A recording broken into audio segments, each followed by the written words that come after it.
What's going on, you Junkertown Jopians? Welcome to today's episode of the JW podcast. I am joined by Gabe and Deven. What's up? What up? Yeah. Deven took my spot, so I gotta sit over here like a plebeian. But I get the cool chair. I get the fancy chair. Yeah, the fancy chair. I like to show off my $800 chair. Yeah. And show off my shirt too, but no one's gonna care. He's not wearing the same shirt? Yeah, I know. Like who is this, man? Best drip. Yeah, I'm just saying, low-key. I wore my salad time shirt to class yesterday, and I literally everyone in the class was like, dude, I fucking love that shirt. And I'm like, yeah, I know. I'm like, I know. You gotta start selling them. Dude, no, this one girl, she's like, dog, where can I get that shirt? And I was like, you can't. It's an exclusive. You got $10. I'll order it for you. But I was like, low-key, like my class, like, I want that shirt because I had to pass out papers, and they were like, that shirt. Kind of. I would have definitely started making business. Yeah, $30. Oh, jowp.org. Go there, go to About Us, contact my business email. Oh yeah, or just go to our merch site. Editor, throw it up. Oh my god. Oh my god, it's so beautiful. Imagine that's the way we announced we had merch. You know we have merch thing. It would be cool if like we don't actually announce that we had merch. Like if we actually did have merch, we just like throw it in the background somewhere, and then we hang it up. Like it's just like in post. It's just like on the wall. It's like go to this website for merch, but we just don't bring any attention to it. Or it's just like in the description. Like if we did with the Reddit, we didn't talk about the Reddit was like a thing for like so long. We never talked about it. It's just in the description. So it's like Yeah, you saw it. Yeah. But like just start wearing like more and more of our own merch. So it's like, where are they getting these clothes? And they just like look, it's oh my god. They open it, it's just like it's like so small, right next to Muhammad Ali. Like it's big enough that you can see it. Be like, what is that? Yeah. Well, anyways, that was interesting conversation about nothing. Today, as you can tell by the title, we are going to be doing our movie 3x3. Yeah, back baby. with the 3x3s. You know, you guys love content's getting dry, so we need to throw this shit out. Yeah, we ran out of ideas. We ran out of ideas. Let's go 3x3. Just saying, we become power scalers. Yeah, we become power scalers. That is an episode. Is it? Isn't it? I don't know. It's like we became power. I don't know. We did power scaling. Yeah, that's an episode. Yeah. That's not a title though. But yeah. Is it not? Yeah, no, it's a timestamp. It's a timestamp? Yeah. Well. But yeah, you know what it is. We'll just jump right into it with Deven's goated list.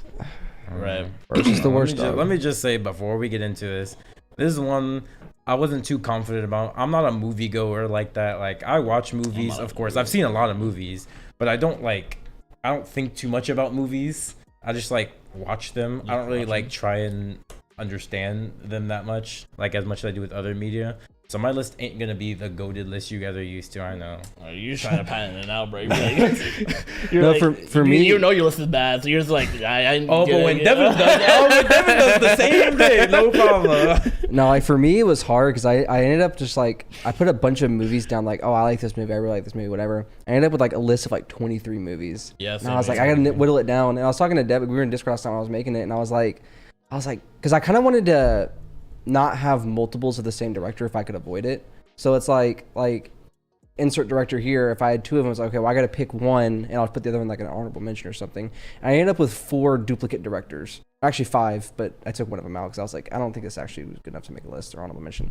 But it's like, I ended up saying fuck it, so I think I have 1 duplicate in there. Yeah. Because I genuinely thought that it was a different director, and then I looked at it, I was like, no, he's just like the head executive producer of this film. He's not actually like a director of this film. Because I thought it was like a different guy. I did not care about that whatsoever. I didn't even think about directors. Yeah, me neither. I did not care whatsoever about that. I don't think I have any repeat directors in here. I think I do, because I think he made this movie, didn't he? I have 1 repeat in my main list. Just because it doesn't feel like this guy, it feels like this other guy's movie more so. But I have more repeats like in my honorable mentions section. When I was making my list, I decided it was like whittled down to like 12 movies because it wasn't hard for me. And then I realized I was like, oh yeah, we're not doing any movies. That's a different 3x3. Yeah. So I just cut out like that, and they made it to like 9. And I was like, or not 9, 10. So I was like, oh, I just got to cut 1 out, and I just cut 1 guy out. Dude, with anime movies, this would be so hard because like I'm someone who does actively watch movies, and I love movies. At least when I was younger, because my family, every time a movie came out, my mom died like, all right, we're watching it. I'm like, all right.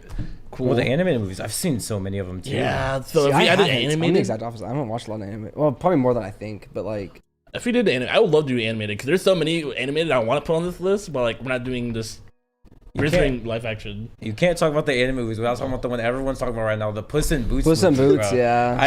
I just saw this movie like a couple days. Have you seen it, Tyler? Dude, you gotta No, see it. well, gotta I've see it. pretty It's much really seen good. almost the entire thing just on TikTok. TikTok. Yeah, Dude, the movie is so goated. that's bro. what everyone's saying. Like bare minimum 9. Yeah, it's bare it's, minimum. It's really I'm like, it's that. And this good. movie had like I'm no so advertising. surprised. Yeah, I do love the antagonist though. Just Yeah, like that's hearing really him good. talk. Just- yeah. It's just really cool. I like knowing like Avatar 2 came out and people were like, oh my god, Avatar 2, and then people were like, yo, why is this Puss in Boots movie like looking kind of no advertising. You let him cook for I didn't 12 even know years. it came out. That's Yo, the thing. the only Until reason- TikTok started talking about The only it. reason I knew it existed was one TikTok. I remember when I went to the movies and I saw like the poster for it. I'm like, what the fuck is that? Like, who's Yeah. watching? No one's watching. I'm like, no watch one's that. watching that. Here I am, like, bro, it's so good. Then one, You like that Danny DeVito meme where it's like, he's like crying. He's like, I understand. What is a man? This is the perfect example of why sometimes you gotta say, hold up, let him cook. Let him You cook, saw the yeah. first Puss in Boots movie, like it's mid, but they're like, we're gonna make a second movie. Everyone was like, don't do it, and then someone was wise enough to say, let him cook. Because like the And look first at him. Puss He was in right. Boots movie, it was like a wasn't 6. bad. It was like a 6. But the problem is a lot of the stuff felt forced because they were kind of riding on the tail end of the Shrek wave, right? So Shrek was getting stale. So like, okay, let's do this. Try to like put a spin on the universe, right? And like give Puss in Boots like his own little side thing. And it just felt forced. Like it felt like forced comedy. But then I see some of the stuff from like this new one. I'm like, holy shit, this looks It is really really good. good. They switched up in a good way. We Oh, said we were yeah. talking about it. I really like how they change the frames because like it's like it has this very like animated cartoonish feel. Well- and when the second desk introduced, the whole thing changes and it gets like more like not like realistic, but like the animation gets like a lot better, grittier, yeah. a lot grittier, and it kind Yeah. of shows like how like Puss in Boots gets like knocked to like reality, like he wakes up to his senses, and I love Yeah. shit like that. Yeah. It's one of my favorite like story. I like storytelling in ways that like cinematic don't just- storytelling. it's so Yeah. good. Well, I saw one thing. This guy like side by side, like the Miles Morales movie, like the way that they animated it, and like the beginning of Puss in Boots, and like they're actually very similar in Yeah. animation styles, the way that they moved and the way that they did acting and stuff like that. So it was really interesting to see that. Yeah, because they did the same thing in Miles. Like he's animated in a slower frame rate, and as he gets better, the frame rate gets better and better, yeah. with him, and it's not. It's so good. Also, I like the scene like where he's on the rooftop, and they're like, bro, they really thought they're like copying AOT, and they put like the Levi scene where he's on the Yeah. roof and then Puss in Boots, where he's like sliding and shit. Well, did you It was see? clean though. Did you see that when he was swinging the bell chimed 8 times, signifying each of his deaths. And then for the last hit, he did the 9th time, and then that's when you see death in the crowd. It's It's stuff like that, dude. It's so good. Who wrote like- this movie? Because bro? like, They could. because Puss is like running, and you see like scan through a crowd, and like there's like a back alleyway, and in the shadows, if you slow it down and zoom in, you see Death just like standing there watching him, and like the 9th bell chimes, and then that's when that happens, and you see him standing there. It's insane, dude. Like like this year, I was making like every movie that came out in 2022. I have like a ranking of it, and like it like shot up there. I was like, it's like I think it's top 5 for me right now. It's insane. It's just such a good movie. I didn't even know it came out last year. I thought it came out this year Yeah. because that's when I started seeing the TikTok. I'll probably go watch it like tomorrow or Yeah, something. it's been a while since I enjoyed an animated movie like that. It's been a while since I've seen an animated movie. Even And I don't then- even know the last one that came out. That was like, aside from anime movies, Yeah. what is the last like big animated movie? Probably Disney, I would assume. But like, what was it? I can't think of it right now. I can't think of it either. Because everything I'm thinking of recently is, I can't even think of really movies recently. I keep thinking of like new TV shows that keep coming out. Can't- I don't know, maybe because my dad and I are just watching a bunch of TV shows, so it's like I'm only Yeah. thinking about TV shows right Yeah, now. movies aren't as big as they used to be, so now I'm like Well, that's why a lot of studios are moving towards TV shows. TVs, yeah. Because like, why make a movie when you can just make an 8-episode miniseries, Yeah. and then you can get triple the story for more views and not as much budget going into Yeah, it. you don't waste as much money. Exactly. I also think TV shows has a better like It's fan base yeah, because exactly. they care more about the the story because it's told for longer periods of time. Like look at the community of the Friends fans and the Office fans versus like a Lord of the Rings fan base. Like they're They're way two more different, committed yeah. into their fan base because of how like it's like a long spanning series. Like Friends went for like maybe 7 years. I don't know how long Friends went, but Office went for like 9 years. So I would say yes and no, because if you look at the release dates, Lord of the Rings has released in a longer span of time, but also you're like classical Lord of the Rings fans. Lord of the Rings has been out like in a book since like what, the Since the 60s? 30s? Yeah, I Or, was about to 37. Yeah, it was 37? So 37, then like yeah. the movies came out in 90s, in the 90s? 96 maybe. So it's something like, that. you have to think about like I just think Lord of the Rings was bad. I know what you're saying. I agree with what you're saying, but I think Lord of the Rings was just a bad example. Yeah, because it's been around for almost 100 years. It has, but it doesn't have a follow. Like, no, it's have following you its see? No, but like, Do you see people on Twitter or social media talking about Lord of the Rings? No, because like, they're not putting anything out really.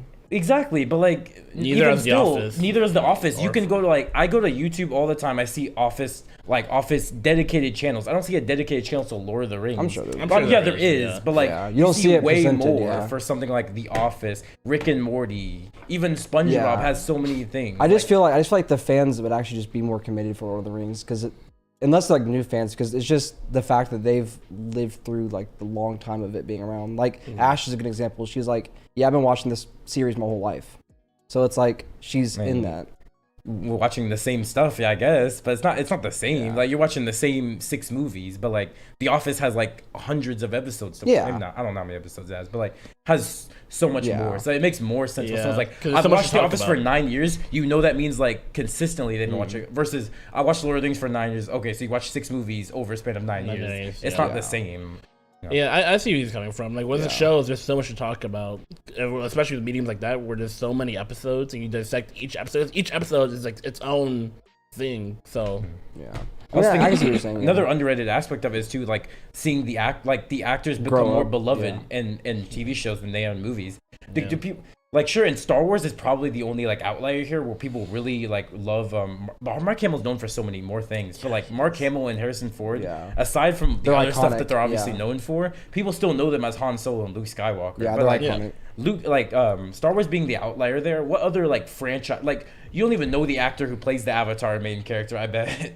No. Exactly. Like no other movies don't really have that like whole like I love this guy because he was a part of something I love type thing. Whereas The Office, you get to see them for 9 years. You grow to love these people. I'm using The Office as an example. It's just a long running show here. Friends as well.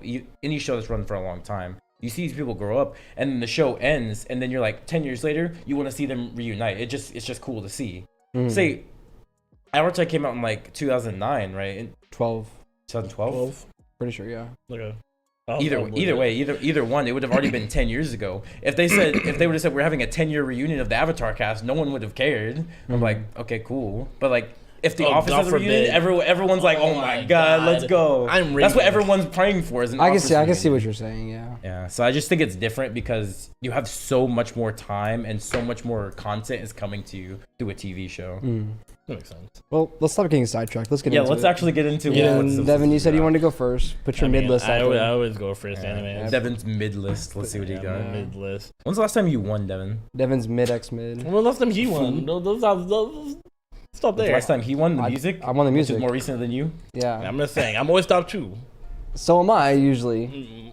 I was last for the TV show. That's it. You're not always top 2. You're not always top 2 because I've beaten you and Gabe's been second. So it's like I think I have more top 2 results than you do. Yeah, because you've been on more than I have. I've been on like one other. Two other, 3 if you count top 5 society. So it's like, don't say that. You just have more numbers than me.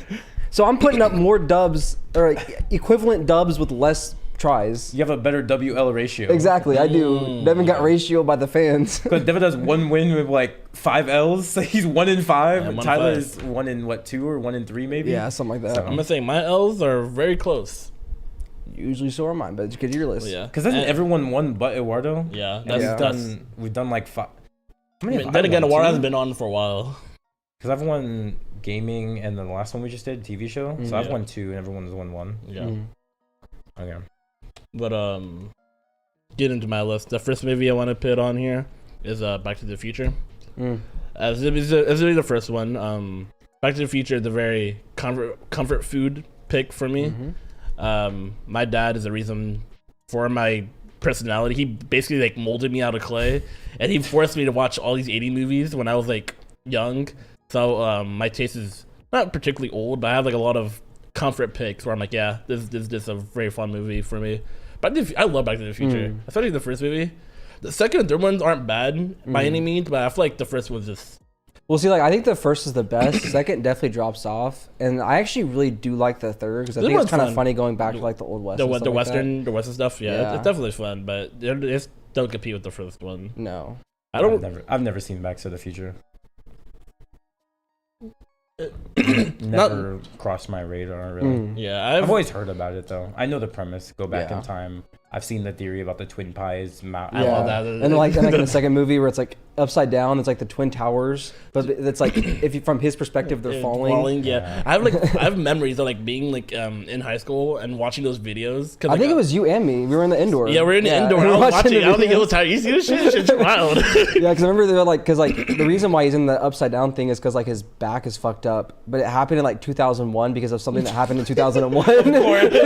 So everyone's like, and like it was like the Twin Pines hotel, but then when they came back from that time, it was now like the Lone Pine. So it's like everyone's like, bro, 9/11. 9/11. Yeah, those days are always funny. But I don't really have much to go on, so I'll just move on. The second thing I have is oh, hang on. What is the premise of Back to the Future? Obviously, I know it's time travel, but like aside, like what is the point of it? Because I don't know anything. In the first movie, there's this high schooler named Marty, and then you have this old scientist named Doc, and they're kind of like friends. I don't know why they're friends. You just gotta accept it. That's the movie's like they they're don't friends. explain it. They're just friends because they're friends. The movie's like they're friends. Okay. Believe it. I'm like, okay. Yeah. So Doc is a scientist, and he finally makes a time machine, and he shows Marty. He's like, yo, I made this time machine. Ain't it cool? And these Muslims come out of nowhere again. They start shooting it up. Don't explain. Doc just says ops, and they pull out, shoot the man. So Marty hops in the car. He accidentally goes back to the past, and he meets Doc. He goes back 27 years? Yeah, He goes back to think basically when his parents were in high school. Yeah, he goes back to when his parents were in high school. He meets Doc to try to go back to the future, which is the premise. Back to the Future. He tries to go back to like I guess it'd be to his present time, but Yeah. the movie's called Back to the Future, and that's basically it. He's trying to go back present, and then But he ends up messing things up along the way. yeah, As time travel usually goes. his mom falls in love with him, and Yeah. it's really funny. So this is really good. It gets fucked, right? So his mom was like going with his dad. I think they were going to prom or whatever. And there was this guy. What was the guy's name? Bip, yeah. And he was like the bully, right? Yeah, the typical bully. And he was bullying Marty's dad. So Marty stepped in. That's why he got in with like his mom and dad. And then like his mom started like getting really attracted to him. And then during the prom, his mom was like gonna have sex with him in the car until like he like pushed her off, right? Well, yeah. And then she was with the dad, and then Bip comes in and like does whatever, and he saves him. And what's funny is that like they end up going back to the future, and you find out that Marty is named Marty because of Marty. yeah, So it's like he went back and like was like she loved him so much that she named her kid after him. I just find it funny that she kissed him because she was really turned on by Marty. Like Yeah, she was like, was. and then she kissed him. It was like I don't know, something about like kissing you feels like I'm kissing like my brother, and then like, she gets like turned off. Yeah, It was super weird. It's just, it was so weird. but overall, it's a really fun movie, and it just I do like love like that franchise is like a comfort franchise. yeah, it's a very like comfort food franchise. But to go on to the second movie on my list, it would be Star Wars Episode 3, which is my favorite Star Wars movie. Why episode 3? Episode 3 is the you know what Episode 3 is though, right? Episode 3 is I it's have the- I have the high ground. yeah, it's the high ground. It's the final. I know what it is. I just don't remember the name of it. I thought you were an episode 1 guy because of the pod racing Pod racing was nice. and Darth Maul. No, I've never been an Episode 1 guy. I do agree. I would say I am a prequels fan. Me too. I am a fan of the prequels. I know some of y'all hate the prequels. So I might actually get prefer the flack for that. prequels over the original trilogy. I personally. share the same sentiment. Eddie hates me for that stance, but fuck it, I don't care. The reason why I love Star Wars so much, I love my favorite era of Star Wars is the Clone Wars, like Clone Wars saga.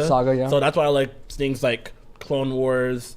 I loved Rebels. Rebels is like Rebels is really good. Rebels is good. Rogue One was really good, like the movie. I really like the Clone Wars saga and things that happen right after the Clone Wars, and seeing the devastation that the Jedi have to like survive on their own and all that. It's a really cool like era of Star Wars, and I really like it. I really like seeing Anakin because Anakin is like up there like when it comes to, like fictional characters. I really like Darth Vader and Anakin are like some of my favorite like fictional characters. I like seeing the descent that he goes down, and he's just a tragic hero. He just get misled down this path, and it's really cool. And the fight scene between Obi-Wan and Anakin itself is storytelling. It's so well made because like some people make fun of it, seeing things goofy, like when they're rolling their lightsabers around and they're not hitting each other.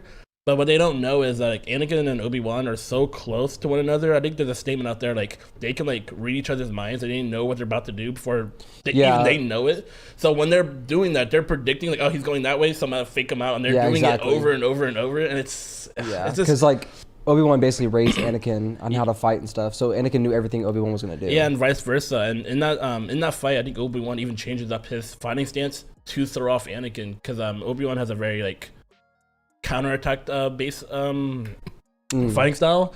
So the whole fight itself is so good. I just like the movie. The whole movie is really good. I don't think there's too many bad scenes in that one, because like I get it, the prequels have its down moments and some of it's kind of cringy, but I don't think there's too many bad scenes in episode 3. And the only thing I can say about the prequel, I think if the prequels were made first, it would be a lot more coherent. The problem is that because 4, 5, and 6 were made first, they had to go back and make sure that they hit all the notes.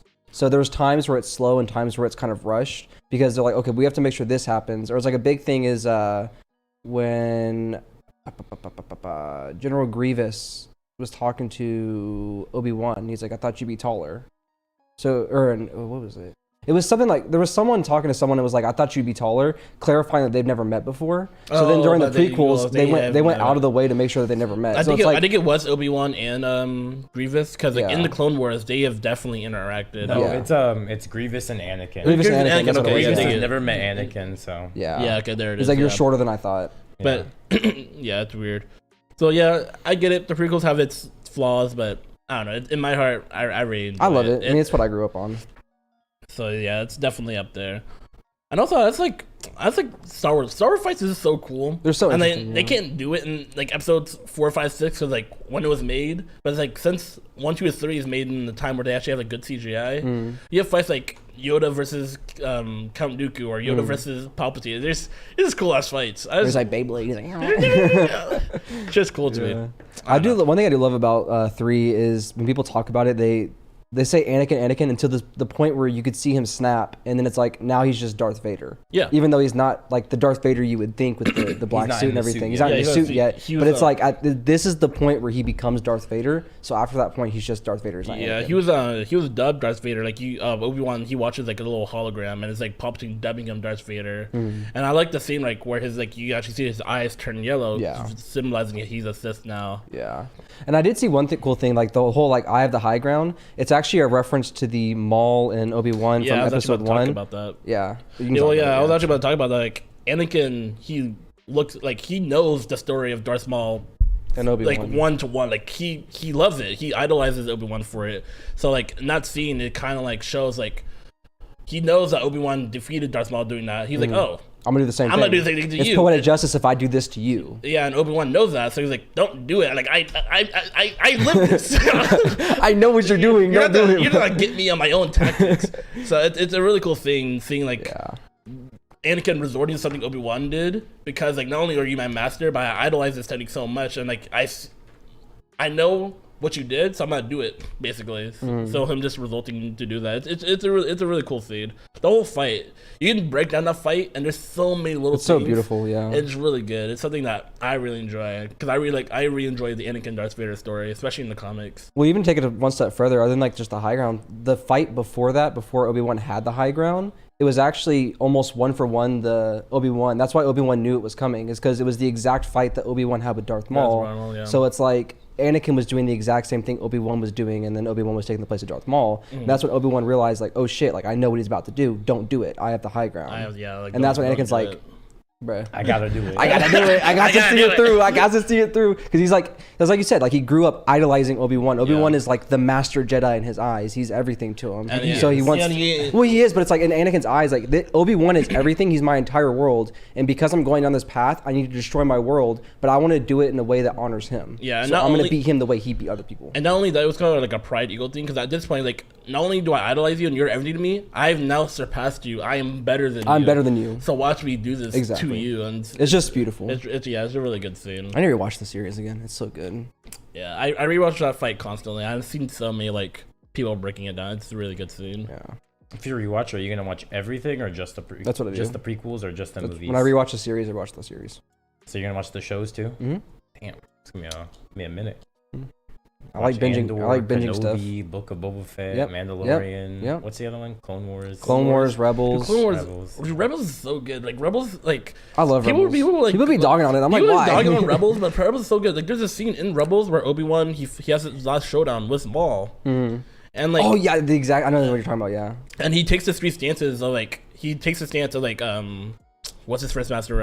Qui-Gon. Yeah, Qui-Gon. He takes the stance of Qui-Gon, and he stops that. And then he takes a stance of like his younger self. Yeah. And then he takes his final stance, like, symbolizing like the growth. Yeah. So like, he's like he goes like this, which is the Qui-Gon, and then he goes to Ben Kenobi, and then he goes Obi-Wan Kenobi, and that's how he like it shows him progressing through it. And that's when Maul was like, oh shit, like he grew up. Yeah, it shows change.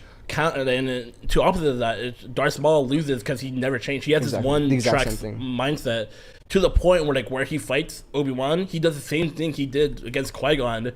And that's the reason why he loses, because he's just so one-track minded, and he doesn't change. And it's the symbolism of Star Wars is so good. I'm such a nerd for it, and I love it. And to think most of it probably wouldn't happen without Episode 1, Phantom Menace, because like George Lucas would have just stopped at 6 most likely. He probably would have continued on to it, but it's the fact that he came back and had to like actually flesh out the verse more that caused him to do stuff like this, right? Well, before the prequels, weren't the novels still a thing? They were, but they only did so much, and then it forced him like the whole example. Like, but the best facts I have is like one of my favorite fun facts about Star Wars is that the entire what's it called, kyber crystals. The lore wouldn't exist without Samuel L. Jackson saying he wanted a purple lightsaber. Because he said he wanted a purple lightsaber during the prequels.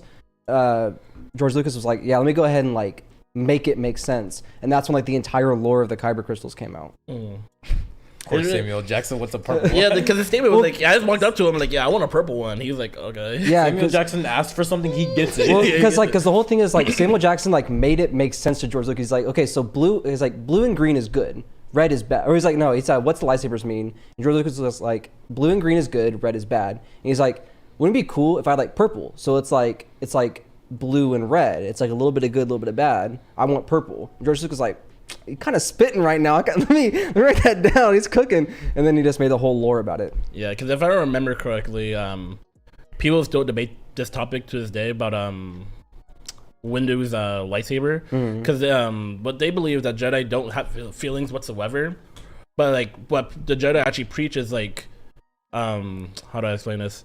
Actually, not letting your feelings control you, basically. Yeah. So you're allowed to have feelings, but like you're not allowed to control you. So Mace Windu's for Mace Windu, he's using anger, his passion, and all that to He's using Sith tactics to boost his Jedi powers. Yeah. So it's really cool. I can talk about Star Wars forever. Yeah, let's stop. That's like a long segment. I love Star Wars so much. That's why I'll probably watch a series like 8 or 9 times. Yeah. Not like with the TV shows, like just the movies. Just the movies. Yeah, just the movies. Do you watch the new sequels as well? I do, yeah, unfortunately. Unfortunately? It's so ass. Anakin should never been there in the first place. No. He should have. He's too powerful. Well, yeah, he's too powerful, but he was young. He's immature. Yeah, he still let his emotions control him. What would you rather they do? I don't know. I'm not saying like with what they knew at the time, they made the right choice to keep him like. They granted him, he's part of the council, but he doesn't have a chair or something. He was like a Jedi Knight, and he was part of the council, but yeah. I don't agree with the sentiment that like he shouldn't have been just because he's young, because why? No, the young plays into the fact that he can't control his emotions, which led him down to the dark side.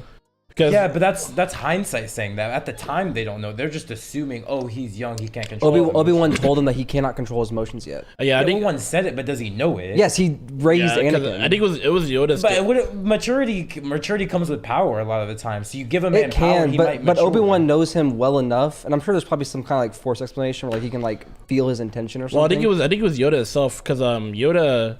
What they do with the younglings, they raise them at a young age. They teach them the method to control their feelings and stuff. So when they find Anakin's already been a slave basically all his life. His mom's dying, so he already has this animosity. He already has like all these things and all these attachments. So Yoda's like, maybe it's too dangerous to do this because this kid can grow up to be something else.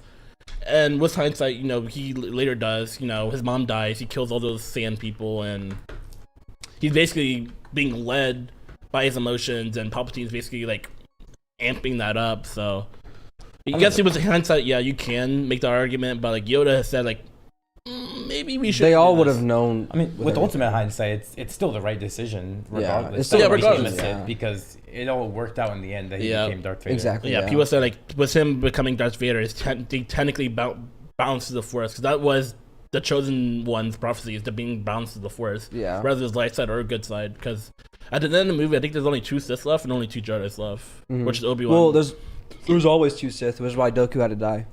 Yeah. But that's like fan theory stuff.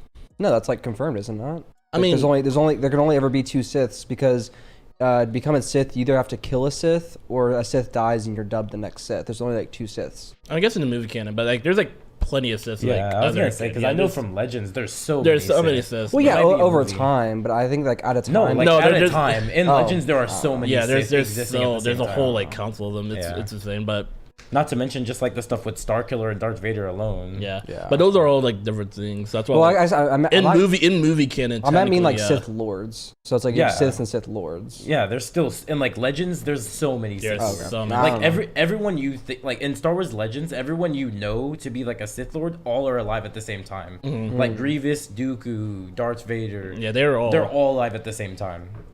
It's insane. Yeah. But I was just done with the movie canon. But yeah, I do know there's a whole bunch of Siths and a whole society. Yeah. But like we There's said, also no whole new characters that you don't even see in movies. yeah. But like we said, we're gonna move on to the movie Star Wars 3, not the Star Wars 3. My next movie is Rush Hour, the first one. Jackie Chan, Chris Tucker, iconic duo. They're so good. I really like. I just forgot. Okay, you're good. Oh, okay, you good. Jackie Chan, how do I say this?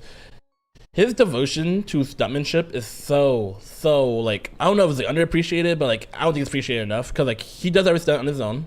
It's to the point where he has so many injuries and he puts himself through every single thing and he just pushed forward. He's like, oh, my clavicle is broken. All right, fuck it. Yeah. I'm doing the next stunt. And I really like how he like when in fight scenes, there's like hard cuts and stuff. He doesn't want that. He wants everything fluid, and I love fight scenes like that where everything's just fluid, no cuts, no nothing. And every hit feels so real, and I really like when his improvised like fighting style when he like uses his environment to fight. So like if he's fighting, he'll just use his chair, like what are you use the chair? It's so good, it's really good. But like I don't know, the movie itself is so good, and Chris Tucker, like I think that's like the last.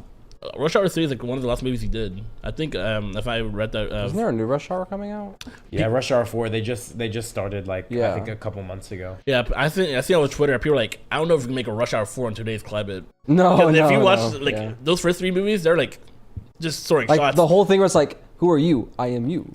Who? No, I am me. You are you. No, yeah. you are not. That was from he Rush is Hour. me. That was from Rush Hour 3. But like, the whole movie, they're throwing shots at like each other's races, and it's so funny. I think they could still do that. There's still so many counter like South Park and Family Guy are still doing. That's the same different though, because jokes. they're like. I guess Rush this Hour goes was back to, also like, the, previously established. Yeah, I thing, know, though, as well. but it's different. So it's like you're they keep going back to your roots. I don't think anyone would have a problem with this. Oh, this is what they're known for. They're just going back to doing it. So I there's think an it'll be argument fine. there. I just can't make it. I can't think of it right now. Yeah. Well, they're cartoons, so it's like. Well, I think Well, there's that, and it's also like I the think- fact that they're still running. So it's like yeah, not there only was no that. break. there's no break. Yeah, not only that. I think Family Guy has the argument like they make fun of everyone, so the South Equally, Park yeah. was. So is Rush Hour. Rush Hour mainly targets the Black and Asian community, to be honest, because that's their main characters, and they take shots at one another. Yeah, but I think them working off of each other is well. Like you also have to think about like in the not meta sense, but like the fact that they're both Asian actors and Black actors, and Chris Tucker and Jackie Chan do help write the scripts. No, too. I know. So like they are the ones saying these things. So it's nothing. I'm not saying and there's a good example of SNL. I don't know if you know I don't know if you know this, but SNL has this thing called like the weekly news update they do with this white guy and the black guy. Oh, I see that. Yeah. Yeah, and there's clips where they write each other's jokes, and the black dude always makes him be racist. He's like, I can't say Well, this. there was the one where they were supposed to, because they have their own stuff, but then they actually flipped it for the one because it's more like raunchy, right? Because it's like it softens the blow if it's like a black joke, if it's a black guy saying it, but like they flipped it, right? So then like he was like he was sitting there like He's like, right. I can't do this. And like the other guy's like, so like, driving's terrible, huh? Back to you. He's like, so black people.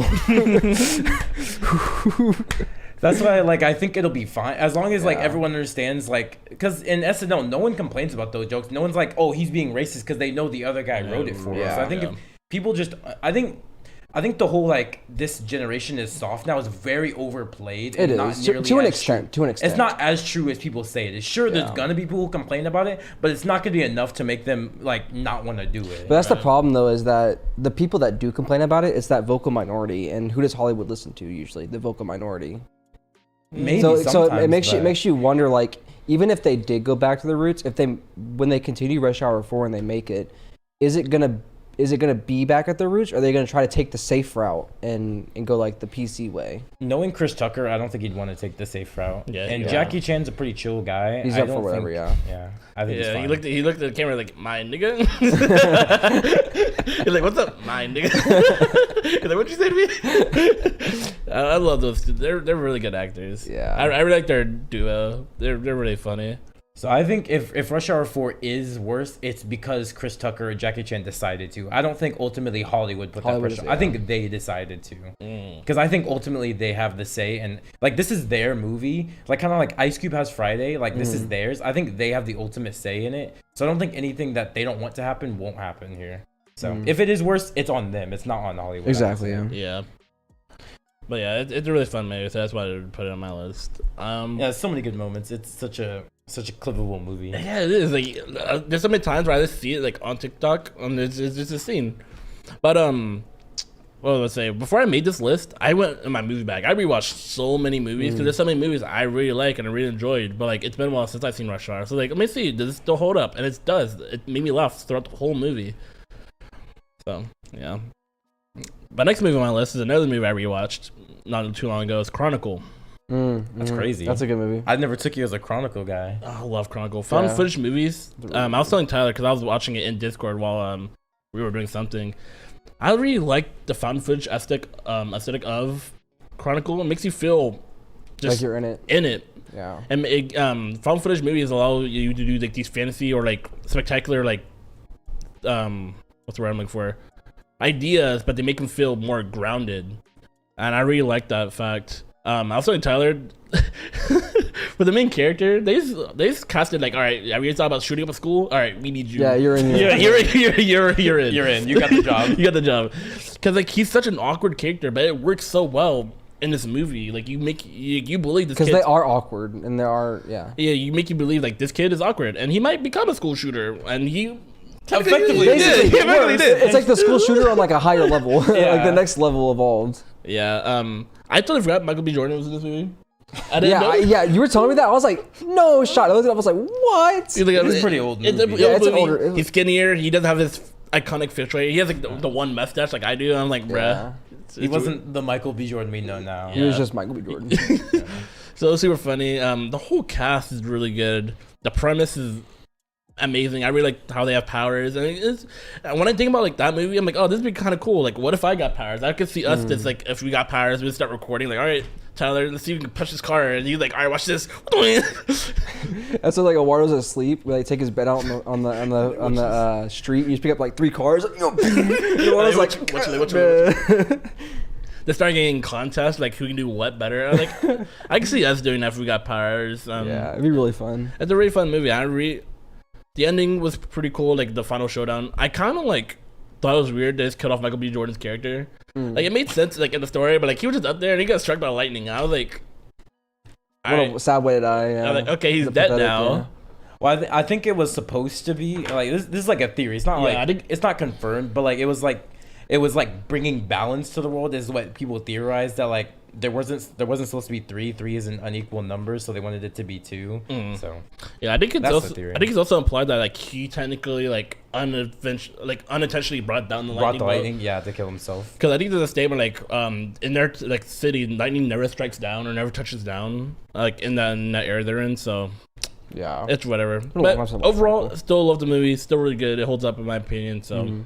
It's a very underrated movie. People don't really talk about Chronicle. I was surprised you even brought it up. It's one of the few movies I actually have on DVD because it's pretty old. It's back when DVDs were a thing people actually buy, like before you could just find everything online, Amazon Prime. Yeah, I just have I think I watched it like once, and I have memories watching it. Like I said, with my family, and I just remember like a few scenes here and there. I remember the iconic scene where the spirit goes through him, and I was like, I remember you watched this movie because like I always think back to it, but like, it's been a while since I rewatched it. I'm like, yeah, this deserves to be up here. I really like the movie. It's a really good movie. It's a really good movie, yeah. And I think of the found footage, it's like up there with Cloverfield for me. Like I really like it. Yeah, I think Cloverfield was.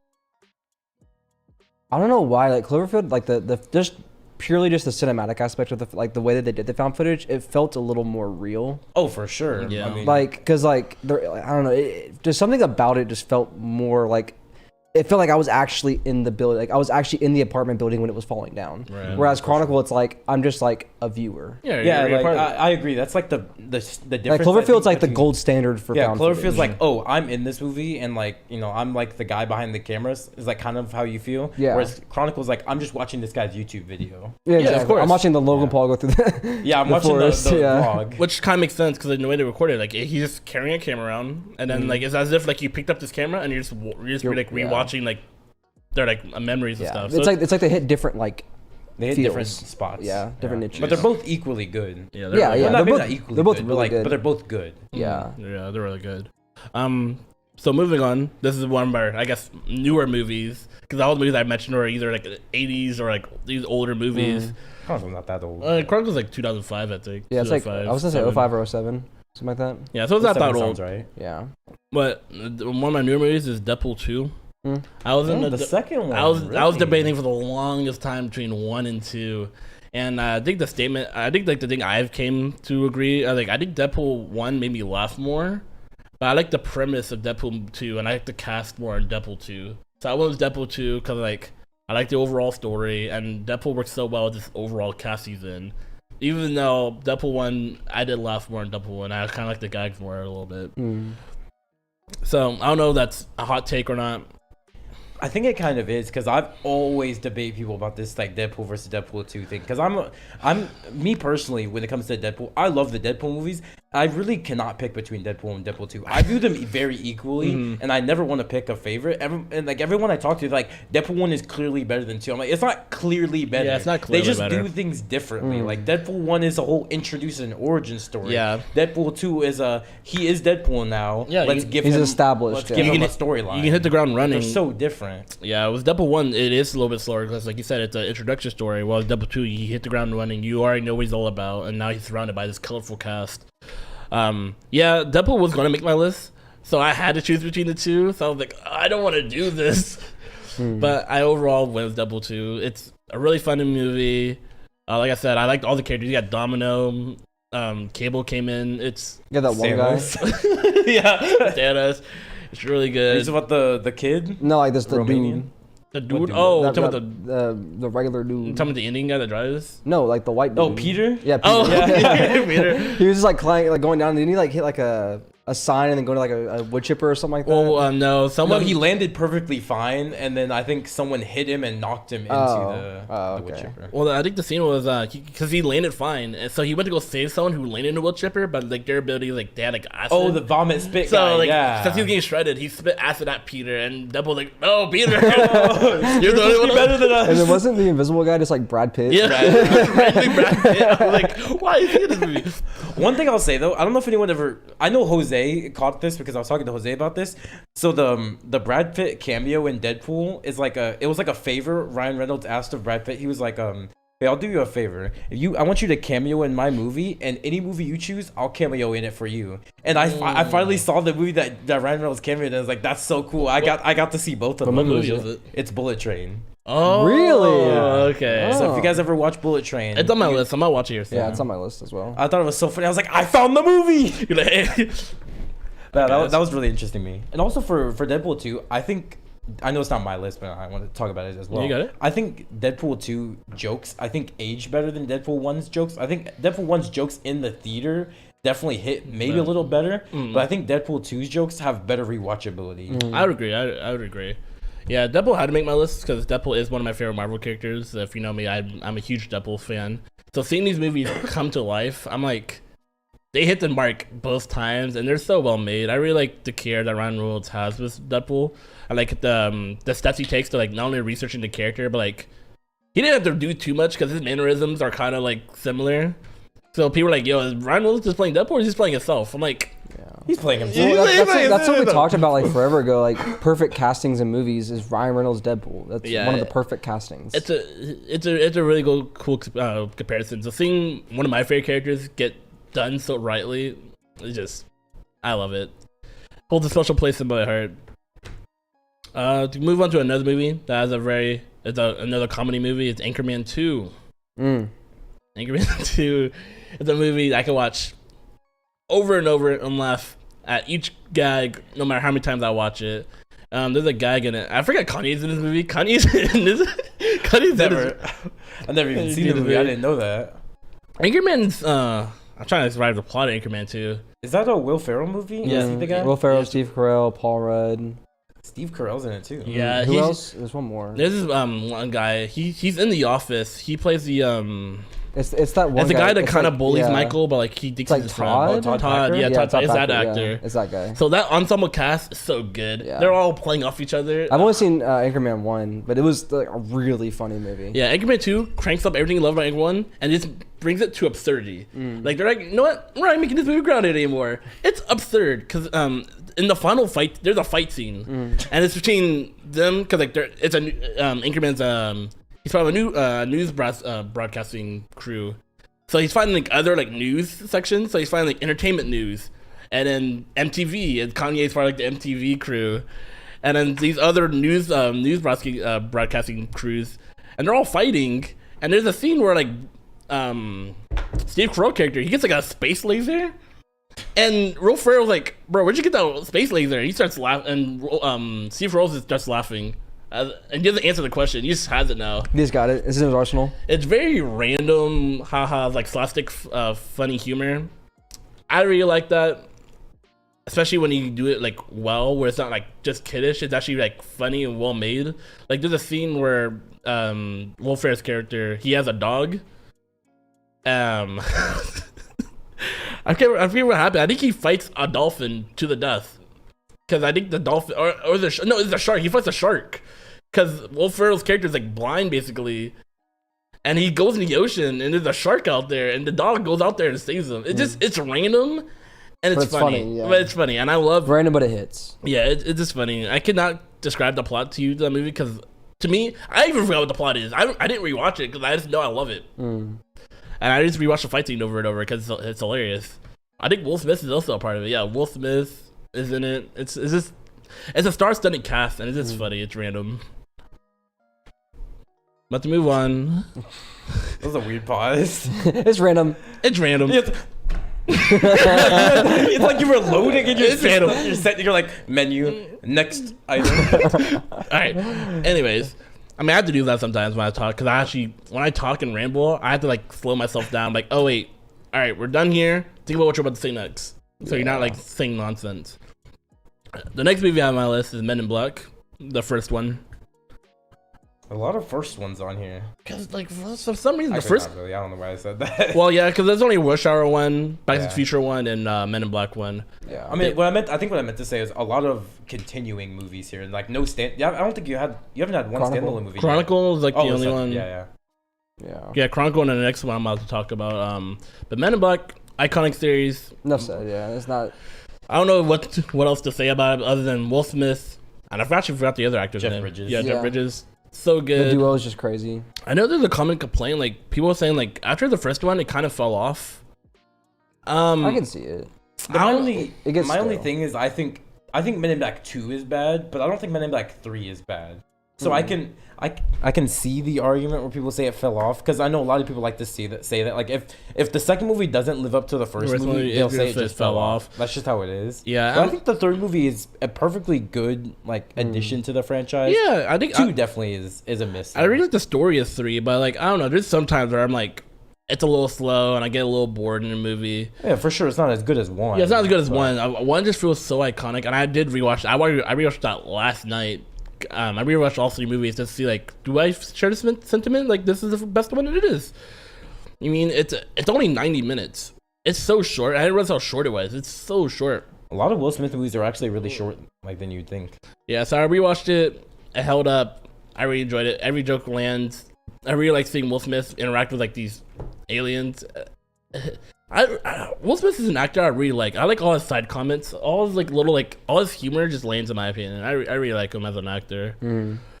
I was actually debating what Will Smith movie I wanted to put on this list, and I think I came down like Men in Black is like one of my favorite ones. So you only get one Will Smith in here? Yeah, sadly. If I wanted to keep it as at least one, because I was debating whether I want to put a couple on here. Yeah. But yeah, I don't know what else to say about it. So I'm just gonna move on to my last one, which is something I came up with like 5 hours ago. I was actually debating what my last spot was going to be, and I had so many Is stuff. this your champion? No. Oh yeah, I forgot. I have 2. I forgot about that. Okay. So this next one I actually did come out with 5 hours ago because that's stuff on my list. You know, I was like, oh, I really like Knives Out. Knives Out's on the list. I just forgot what else on my list. I have a Google Sonic Doc. the Hedgehog 2. No. I have a Google Doc. I was looking at it. I'm like, man. And then I looked up. I was just looking up, like, all right, are they psychological thrillers I really like? For some reason, I looked up murder mysteries. I really like murder mysteries. Like, I mean, murder mysteries I want to put on my list. And I saw this movie. I'm like, this is technically a murder mystery, isn't it? And the movie is Who Framed Roger Rabbit. Yeah.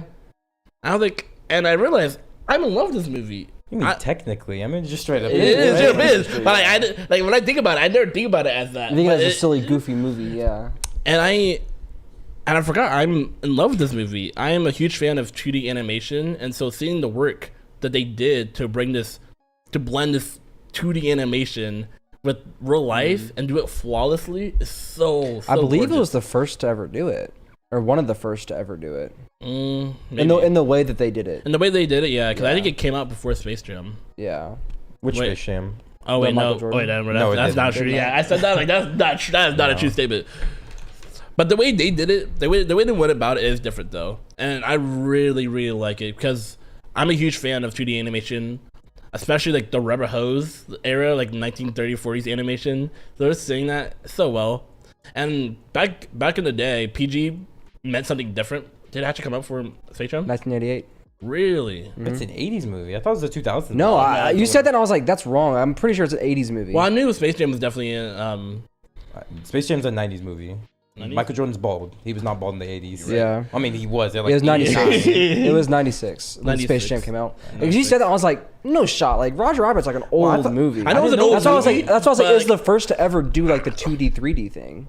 I didn't know that. I thought it was a 2000 movie because it always came on Boomerang. Yeah, So I yeah. assumed it was like, oh, this is when it came But then out. again, so did like the Flintstones and stuff. Yeah, Oh, yeah. but like, I don't know. Who Framed Roger Rabbit doesn't look like No, a it's movie. very, Well, it's very well done. It, that's what it done. holds up to it. Yeah, like, but I it's- think Flintstone looks old. Like, Yeah, that it's- didn't look old. Like the It whole looked Hanna old. Barbera era and stuff like that. Yeah. Yeah. Yeah, it's just seeing that whole movie was just a mess to make. Not only did they have to bring in these 2D animations into the real world, they had licensing issues because if you see the movie, Daffy Duck's in the movie, Mickey Mouse is in the movie, Donald Duck is in the movie. They have Betty Boo in the movie, so there's all these different franchises and different things going into the mix.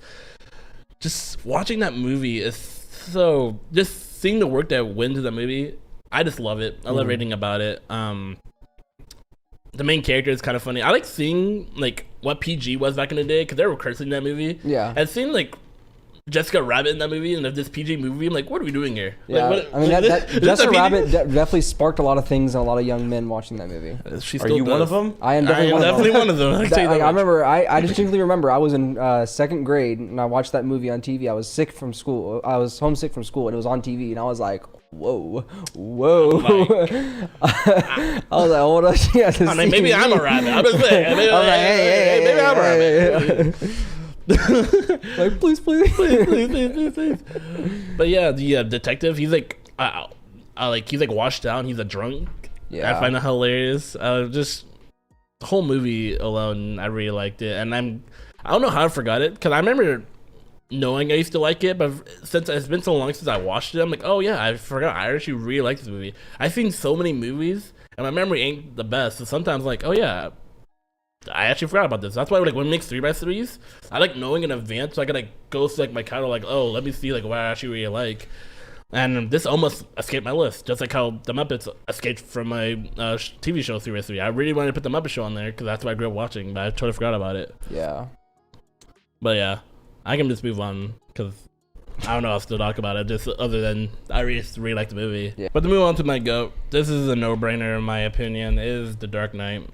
Yeah. Wow. Surprising. Really? I didn't know you even liked this movie like that.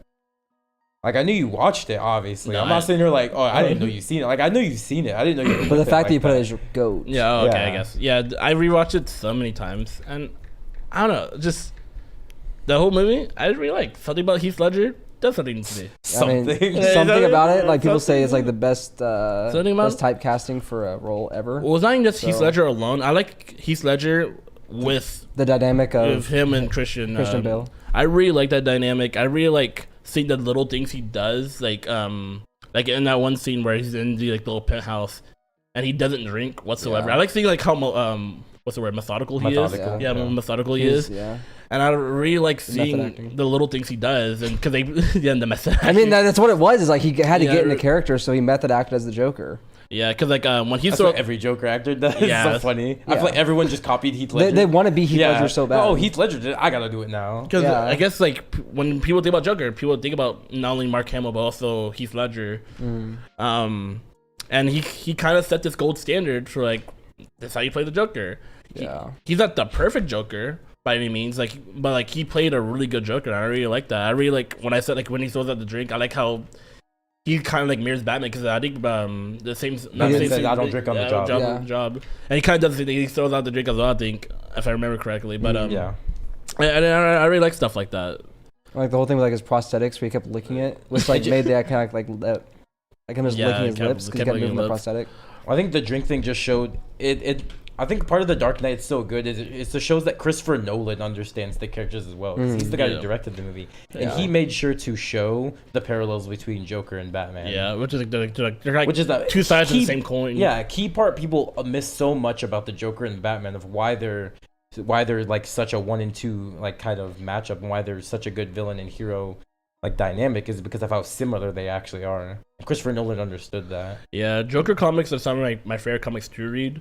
Because I just really enjoy the character of Joker, and I really like it when Joker actually does push Batman to his limit, and Batman himself has to reinstate himself, and then not only like his philosophy is being challenged, but he understands like, yo, I can be like this man at any point, but he challenges that philosophy every time. I really like that.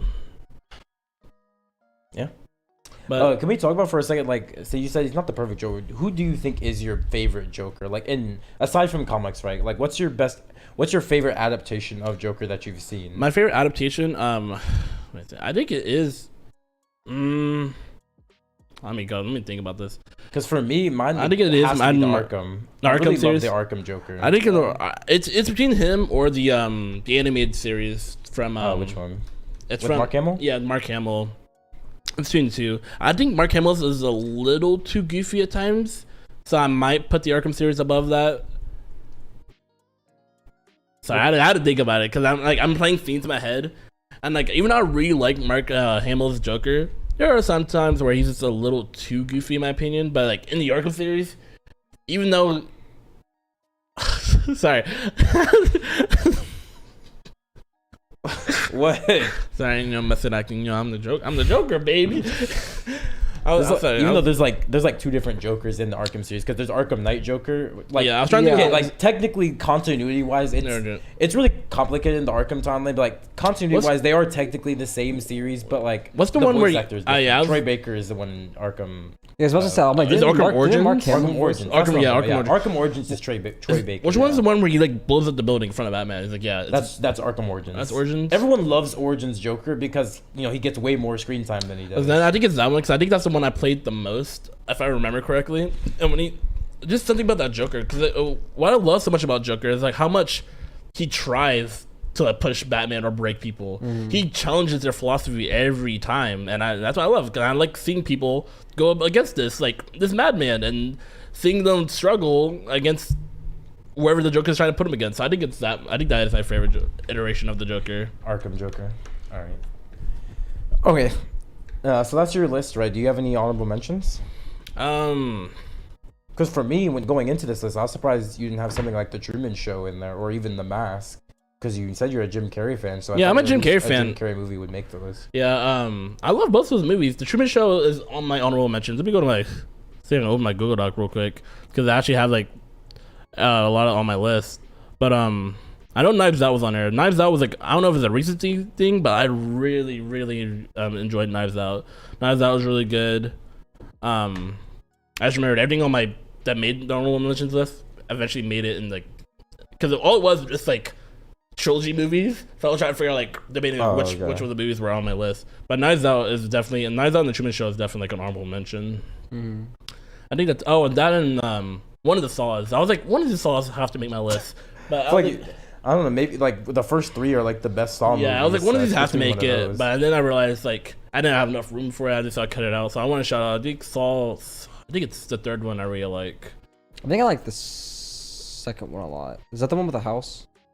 Which I one's think the one with so. the- I yeah, think I believe that's the one either with the house. it's either the second or the third one. Yeah, I think that might be like, 3. I like the actually. that might be Yeah. whatever one. I like the one with the house. That one the was house really is good. really Dude, good. The thing is, Saw I don't think gets enough love for like in the horror community. It doesn't. Like that it deserves. Like everyone talks about like the slashers like Michael Myers and Yeah. Jason and even Scream. They all get their flowers, but people don't really talk enough about Saw.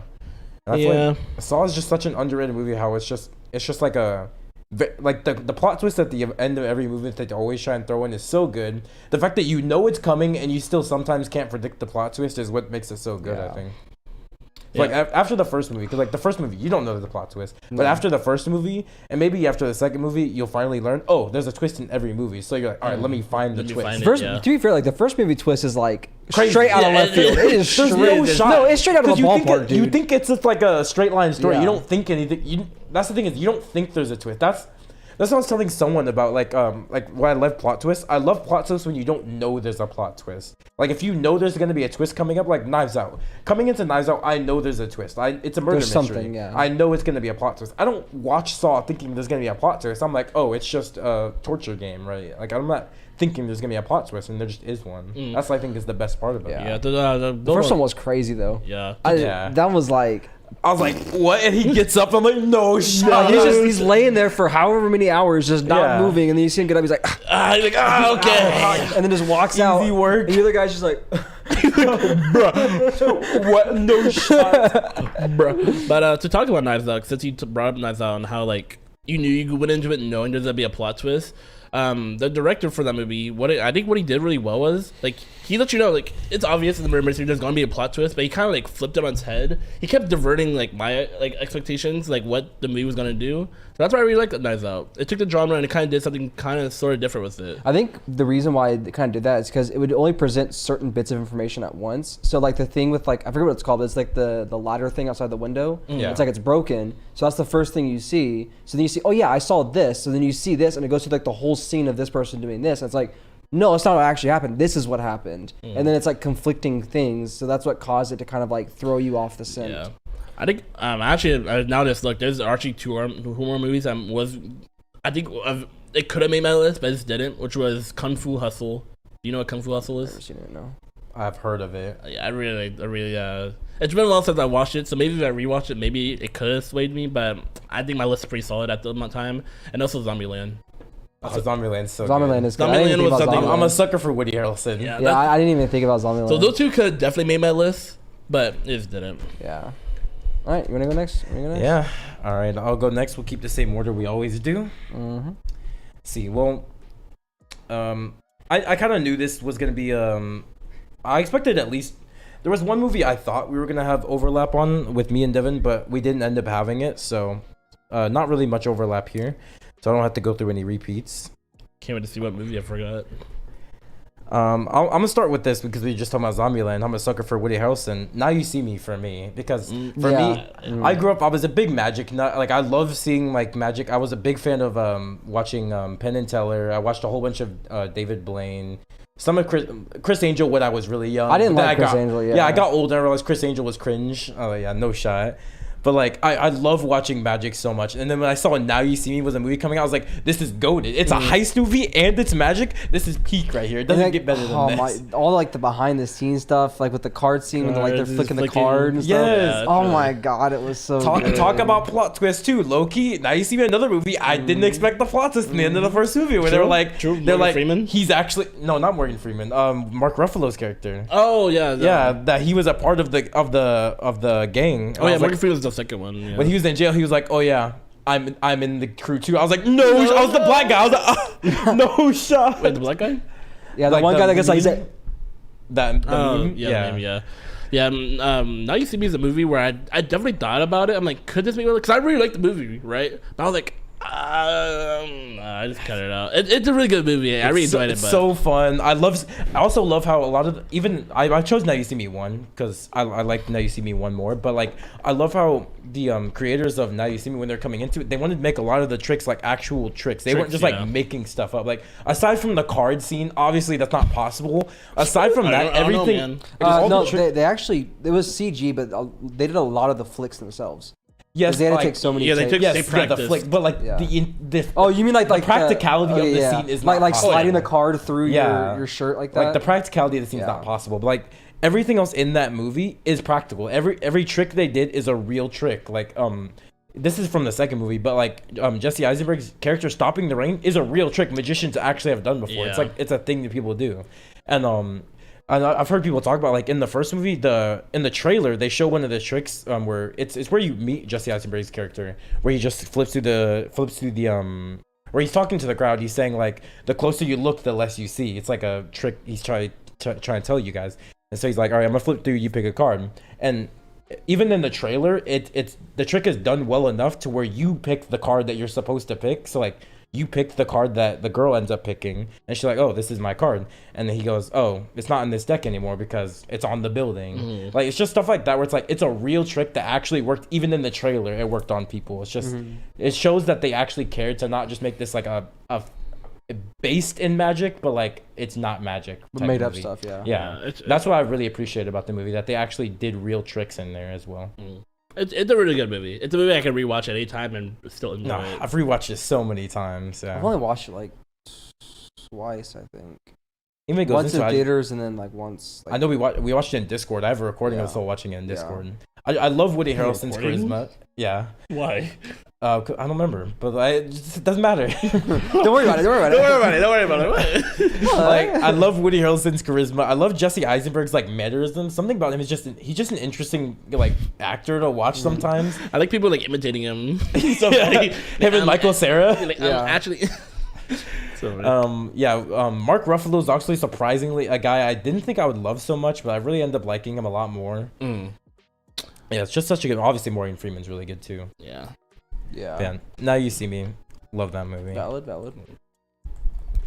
Next one up, we're gonna go with another somewhat comedy movie because Now You See Me not really a comedy, but this one is a comedy. 21 Jump Street. Valid. I gotta have a comedy representative in here, and I love 21 Jump Street. I didn't expect the duo of Jonah Hill and Channing Tatum to be so like good as it was, but it just worked. Everything about it. I know 21 Jump Street's based on like an actual like older movie, but like I think this version is better. So the movie or TV show?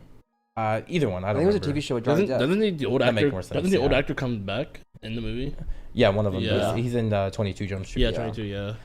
But because Johnny Depp's the other guy. Yeah, true. But yeah, I really love 21 Jump Street. I think the jokes in 21 Jump Street just all land. I love the premise of 21 Jump Street is just so cool as well. It's just like, oh, we gotta go back and pretend to be in school. I mean, that cool is not the right word, but like it's an interesting and a funny topic of seeing grown men go back to high school. I think it's really funny when like Jenny Tatum tries to be a bully. Yeah, he comes with the gay, like, turn that gay shit off. Yeah, you're gay. He's like, yeah, he is gay. Why'd you hit him? He's like, whoa. He's like, what are you fucking nerds studying? And I'm like, yeah. Like we want good education. Like I love showing like the difference of like how Channing Tatum's generation is not like Channing Tatum, like his character's generation was different than like our generation. Well, I mean, he's 42. Well, yeah, but like I meant like obviously his generation was different too, but like in the movie. Where it's like, oh yeah, he has the 90s TV show bully where he's like, yeah, that's the cool guys, the jocks. Yeah. And nowadays it's like, oh, no, there's not really a cool kid thing. Even we know this. We kind of grew up in this. There's not a cool kid. Like there are kids who are cool, but there's not a cool There's not a kid. stereotype. Yeah, anyone could be cool. Yeah, like when you see old movies and stuff like 90s movies in high school, there's like, oh, that's the coolest kid in school, Chad. Like, oh my god, he's the all-star varsity quarterback. Yeah, like that doesn't exist here. Sure, maybe if Lamar Jackson went to our high school, then yeah, maybe it would exist. Or like Charlie D'Amelio or something. Yeah, have like a type. It's like Billie Eilish. Like have like a person that's like, oh yeah, they're cool. But like aside from those high schools that do have those guys who are successful at a young age, we never had that. It's just like a generic, like it's a school where people are people. There's no like guy who's the cool kid. And I thought it was cool that they go back and it's like, oh yeah, this is like how school is now. And he's like, oh, this is weird. I have to get used to this. Yeah. And like Jonah Hill just melds in because he's kind of normal. So he kind of just melds in perfectly with everyone. He ends up being like the cooler guy. Yeah. Is it 21 or 22 where like 22 where Jonah Hill he claps Ice Cube's daughter? Yeah, that's 22. Yeah, that's 22. I was just saying, I think it's funny though, like at the agency, Ice Cube, his office looks like an ice cube. I think that's really funny because it's just in the middle and it's just glass. And it looks like an ice cube.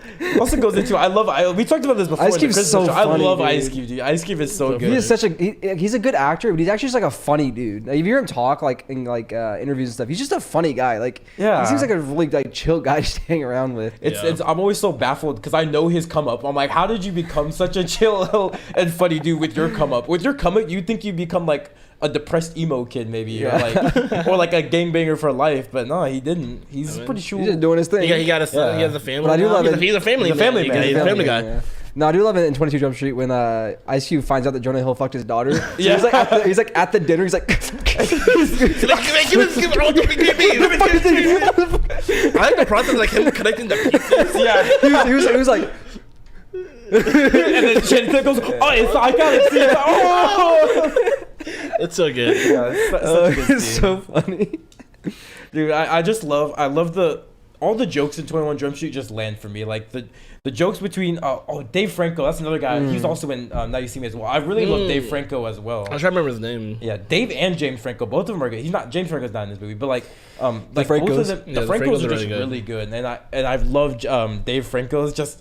It's like slight comedy, and even in the second movie, it goes over when because the gym teacher ended up being the guy who was selling the drugs, so they both go to jail with Dave. And like in the second movie, when like he's in jail with the teacher's like the teacher's like treating him as his like his gay pillow basically. Yeah.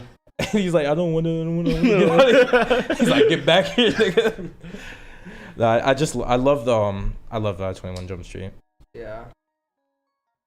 But yeah, speaking of Ice Cube, a movie I thought Deven would have had in here was Friday for me. Yeah. It's the certified hood classics for black people that I gotta have Friday in here. I was making my list and I was like, I gotta have my certified black movie in here. And I had a few in the list. One of them is gonna be in the honorable mentions here, but Friday had to win it. I've seen all 3 Friday movies. I love them all. Obviously, I wish Chris Tucker could have been in all of them, but rehab and whatnot. Yeah. But this is the dynamic between Chris Tucker and Ice Cube. It's just beautiful. so good. Yeah. They bounce so well. Yeah, so that's why I have to go Friday 1 because it is the one with Chris Tucker. It's the OG. But I still I don't think any of the Friday movies are bad in here. Like I've rewatched all coming up to this list. I rewatched all 3 of them again. I was like, they're all good. Like maybe I could say the second one isn't as good, but like 1 and 3 are definitely really good still. Obviously, I miss Chris Tucker. I've seen 3. You haven't seen 3? I've seen 1 and 2. 3 is the one with Terry Crews in it. Oh, then I haven't seen 2. I haven't seen 2 because I've seen the one with Terry Crews. Now, obviously, I've seen the first Friday, but I don't think I've seen 2 then. Because it's Friday, next Friday, Friday after next. Yeah. Yeah. So I don't think I've seen next Friday. Maybe I'm confusing him. Maybe that one is 2. Because I've seen the one with Terry Crews, whatever one that was. Because I have seen that. Yeah. They kind of like blend them. I can separate one. Like one is Chris Tucker. Yeah. The 2 and 3 definitely like blend them out. You just got knocked the fuck out. Because I know one of the movies is like.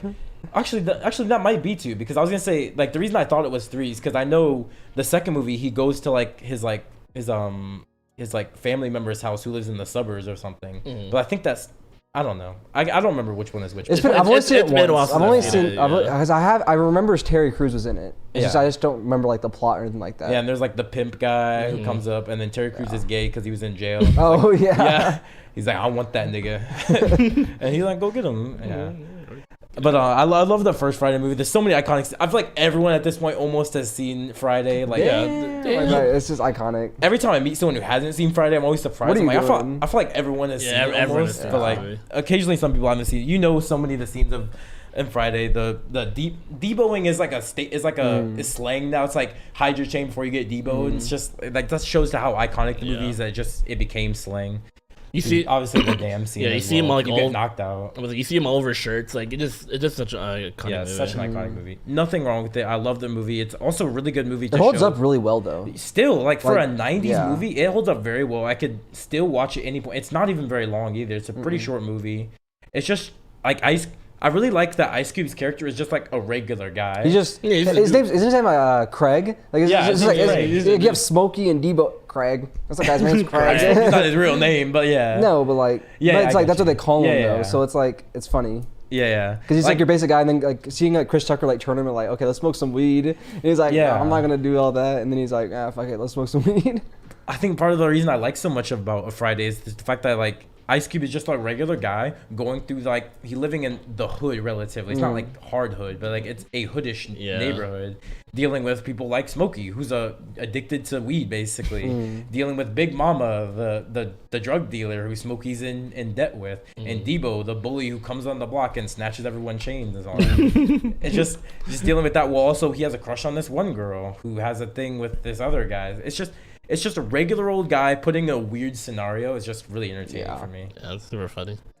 And Chris Tucker, like, he just doesn't miss really. Like He his never- he comedy, never it never misses. misses. And then when you have Ice Cube kind of feeding into that, it just doesn't miss. I miss the duo. I hope now that Chris Tucker is out of rehab, they can maybe. I don't think they would do another Friday movie. It's been so long. No, yeah. But like a movie together. A movie together, yeah. Yeah, like it doesn't have to be Friday. I just want to see Ice Cube and Chris Tucker in a movie. again Exactly. And see how it'll go. But yeah, next for me, I'm gonna go with the Transformers movie because for me, I wanted to have a movie in here. Which that one? just- the first The one. first one, yeah. Yeah, I just wanted to have a movie. I was kind of torn between the first one and the second one, but I want to have a movie in here that just represented my like monkey brain action movie. That's not like Just a generic Michael yeah. Bay film. Like yeah. I don't care about the plot of this story. I just want to see good like action scenes and big robots fighting each other with Yeah, explosions, and then Megan explosions that- Fox like walking. It's like just classic turning it around. 2000 sex appeal. I'm trying to remember. Is that the one where he goes to college? Or is that 2? That's the first one, I think. No, the first one. Does he get a college? Revenge of the Fallen is the second one. That's the one I was debating. I like Revenge of the Fallen. I think I don't know. I couldn't really pick. The reason I picked the first movie more is because I like the Bernie Mac's scene. I like Bernie Mac's character in the first movie, and I like the introduction of the Autobots and the whole end fight in New York. I think is better than the final fight in the second movie. But I do like Fallen's story because Fallen's the main villain of the second movie. I really like Fallen as a villain better than Megatron in the first movie. I think totality, Megatron's a better villain, but Fallen was better in the second movie than Megatron was in the first movie. Yeah, because I just remember a bunch of the college scenes where he's like drawing like on the like chalkboard. Oh no, that's not the first movie. Yeah, I don't think that's the Is that first the- movie. is that the First movie, second? I'm pretty sure he was in Third, high I school. think. In the That's the first third movie. Because that's when he has like the information and Yeah, Megatron's trying to get it out. Yeah, because in the first movie, like the whole reason why he had Bumblebee is because it was his first car when he Yeah, was his 16. car. Yeah. So Oh, it's like- yeah. He was young. Yeah. He was 16, so he was in high school. And then the second movie is it may be the second movie, but I think it's the third movie. Yeah. Because I think it's yeah, I think it's the movie where Megatron gets resurrected. So I think it's 3. But yeah, I really enjoy the Transformers movie. Just it's good, mindless fun. It's like I gotta turn off my brain and watch a bunch of big robots fight and shoot and a bunch of explosions. It's cool. Yeah, it's super fun. The whole It's franchise a is very really bare-bones good. story. That's all I need. I was debating between that and what's it called Godzilla because I was like these are both like similar in my fields, but I think Transformers just has consistently more action in it than Godzilla does. Yeah, it's just straight action almost. Yeah. So I had to go with Transformers. Nothing much to say about it. It's not like not content really. It's just like It's just a monkey. It's your monkey. just a It's your monkey monkey brand. choice. Yeah, I enjoy Yeah. it. I like seeing all the memes like who's the better like speechwriter, Aaron Smith, Optimus Prime, Captain America. Dude, Optimus Prime is up there, bro. He's He's like that, dude. He is I like love that. how every speech. He Man, motivates me. yeah. Put Optimus Prime on a metro track. Get his Dude, I didn't even see that in it. Dude, the fact that every movie had to end with an Optimus Prime speech, I look forward to. I was like, It's coming. It's coming. Let him cook. Let him cook. I was like, what is he cooking? And he always eats He always every delivers. time. Yeah, it's so good. But yeah, that's pretty much for Transformers. I like seeing the TikTok edits. Or obviously like the meme where it's like a POV movie was made in 2009. Yeah, And it's like the scene like they're standing like the wind's blowing. It's like what? Yeah, they're on a cliff like the sun's setting. Yeah, it's just like black and it's like credits. Anyways, Yeah. next on your list. Yeah, next on my list, I wanted to have one representative of a Marvel movie in here. I was thinking of Deadpool. I do love Deadpool, but I don't think it's very genuine. I don't know if genuine is the word. Ingenuous maybe is the word, but I don't think it's very. It wasn't very me to put Deadpool in. Disingenuous. Disingenuous, yeah. Yeah. I thought it would have been disingenuous to put Deadpool because I love Deadpool, but I already like the way I make my 3x3 list is I want it to like represent certain things. And I already have 21 Jump Street, and I also have what's that? Friday representing my comedy, and I also have what was the first movie I said? Now You See Me. Now You Yeah, See Me, Now not You See like Me. a comedy, but like these are all movies that have comedy undertones in it. So I didn't want to have like too many in here. So I was like, I feel like Deadpool wouldn't like, even though I really like Deadpool, it doesn't really represent my taste as much, which is the point of a 3 out of 3. Right. So I was torn between Black Panther for me and Infinity War, because I really like Infinity War as well. Yeah.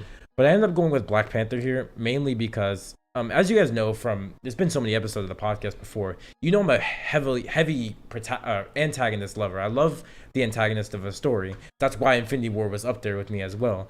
But I think Michael B. Jordan's portrayal of Killmonger was just such a good, like, straight counter to T'Challa's ideals that it made the Black Panther movie for me so enjoyable to watch. And the fact that Killmonger had valid points, like, when you watch Infinity War, I'm not sitting there thinking Thanos has valid points. Like, he has some valid points. It's not like, I'm not going to side with Thanos. I'm not going to be like, he did maybe nothing he's wrong. spinning. Like, but like, when it comes to Killmonger and T'Challa, I'm like, he's kind of right though. Low-key, like, they're both right. Like, they're almost equally right in both of their minds. So I think it was such a powerful conflict because of how they're both of their ideals were very right in their own ways, and in their own eyes they're both right and justified, which you don't see very often in like a villain and hero like dynamic. You don't see like the villain being right in his eyes. The villain just wants like the world to be his change, way. Which is ultimately what Killmonger wants, but he still thinks he's doing the right thing. I think another thing was like, I also like how like T'Challa kind of didn't like come around fully to his ideals, but he realized like, yo, what you're saying is sort of right. So at the end of the movie, he met him halfway. And that's what I really like, because like, you always see like these villains like, oh, I'm right, I'm always right, but you never see like the hero saying like, you know what, you actually are somewhere, you actually somewhere right, you're actually spinning. And he actually didn't even want to kill Michael Killmonger. The fact that Killmonger himself wanted to die because he was like, I don't want to live I don't want to live like as a prisoner. I'd rather die like as an idea, right? Yeah. I just thought that was perfect for a villain like Killmonger. The fact that I would believe he wouldn't want to live and be a prisoner and just see T'Challa's ideals being realized. Of course he wouldn't want that. I think that the part of Michael B. Jordan's character and Chadwick Boseman's character's dynamic is just really good there. And obviously, I love Black Panther in the comics as well. Such a good character. Watching Wakanda as a country is always so entertaining to me. This advanced country that just is hidden away. It's a fun concept. Amazon has the same thing in DC, but it's just a good concept. I like the whole hidden away nation that's more advanced than us. It's just a fun concept. Yeah, it's pretty fun. Yeah. Yeah, not much else to say about Black Panther. Next one for me, go with a little goofy movie here. A lot of my list is pretty goofy. I went with Nacho Libre. This is a throwback movie I've seen. I think it's one of the first movies I ended up seeing with my brother. But I was like, because he was like, all right, I got this movie on DVD. I was like, oh, what is it? He's like, it's Nacho Libre. I'm like, all right, what is it? Because me and my brother were big into WWE at the time. And he's like, this is a wrestling movie. I was like, oh, snap. We can watch a wrestling movie? Oh, snap. I gotta see my boy John Cena. And he's like, no. Jack Black. And I was like, what? Not only Jack Black, but Jack Black playing a Mexican man. Oh, it's about to go crazy. Dude, Nacho Libre is such dumb. Have you guys ever seen Nacho Libre? No, yeah, I love it. Oh, yeah, several times. Dude, Nacho Libre is such dumb fun where it's like, I would never expect a movie so stupid to be entertaining. I've rewatched Nacho Libre like countless times. I've seen it so much. It's not even a long movie either. It's just like maybe 90 minutes, maybe even shorter than that. Yeah. It's just pure stupid basic story with like random comedy. You wouldn't think it'd be funny, but it just is funny. Yeah, I like how ugly his partner is. Ignacio. Yeah, I try to look at him. He reminds me like Brendan Rodgers when he wears that fucking wig. I'm like, bro, why did they do this? Why is your haircut like that? So I love the part that like the whole like scene in the what's it called, the mansion where like the fat girl has a crush on the ugly nigga and she's like chasing around through this hamster tube thing and she gets stuck. Yeah. And now like Nacho Libre's character trying to get in with Ramses and he's like, was that the nun? The nun? Oh wait, no. Like Ramses is the top wrestler. Yeah, he likes the nun too. He had a crush on her. Oh, okay. Kind of similar to it. I want to say like Selma Hayek, but I don't think it was her. That'd be crazy if it was her. That kind of sounds right. It sounds right though, doesn't it? Like I was like, that kind of sounds right. It doesn't seem right. I'll look it up. Because she did look familiar now that you say it, so it could be, or maybe we're racist, but. No, it's Ana de la Reguera. She looks kind of similar though, low key. maybe that's racist, but like, no, But like, it seemed right when I said it. I was like, It that did. seems right. in my head, maybe I was like revising into my head, but I was like, that's Selma. Yeah, I see it. Oh, wow. Yeah, that's right. They look really similar. Yeah, I really love I just love the stupidity of the wrestling fight. All the wrestling scenes that it seemed like the twin. Oh, I was like the twins. I was like the twins is such a funny thing. The twins gimmick is just because it plays into the fact that wrestling is a bunch of gimmicks, right? And it just like it kind of over dramatizes it. It's like, all right, these are gimmicks like to the like extreme extremity of it. And then people like Rams is supposed to be like the regular guy, and the fact that the regular Ramses is number one, just like it's like, oh, because he's the only real wrestler, of course he's the best one. And then Nacho comes in being kind of weird as well, his own distinct style, and he ends up beating him. But I love seeing like when the twins fought the Ignacio and Nacho. That was so funny to me. Didn't one of them like bite his balls? I thought he bit his leg. Yeah, I think it was his leg or something. I thought it was his leg. It's been so long since There's a long time I've seen it. I watched it like a year ago to Wardo's place. I think did we all watch it there? Maybe we might have. I remember watching it in his living room. But yeah, Nacho Libre. I also have it on DVD. It's another movie. I'm like, I gotta rewatch this movie because like, I feel like there's so much stuff that you miss. Yeah, it's not even that I miss. It's because the movie is so random. I'm like, oh yeah, that did happen. Like he did eat an egg because he's like, this is the egg that'll give me powers. That's the only scene I can remember fondly. For some reason, every time someone brings up Nacho Libre, I just remember egg. There's just so many random scenes where I'm like, if I see this as a clip, I'm like, yeah, that happened. But like in retrospect, I can't remember the random stuff that happens. Like the fact that they go on this random journey on a mountain to go find this eagle and eat its egg is crazy. And then they go from that to then like the twin fight. Just there's so much like running around in the movie that it's insane that it's not even that long of a movie. Yeah. Yeah. That's Nacho Libre. Next on my list, I'm kind of running through these. Got Lord of the Rings. We were actually talking about it earlier. Yeah. I actually do really like Lord of the Rings. I would say I'm an avid fan of Lord of the Rings. This is one of the movies my dad basically made me watch. He was like, yeah, if you're gonna grow up as my son, because I probably said this before. My dad's an avid movie watcher. He watches so many movies. He reviews movies all the time. He calls himself a movie critic. But he was like, yeah, if you're gonna be my son, you gotta watch movies too. And if you're gonna watch movies, you're watching this like his big three, he called it.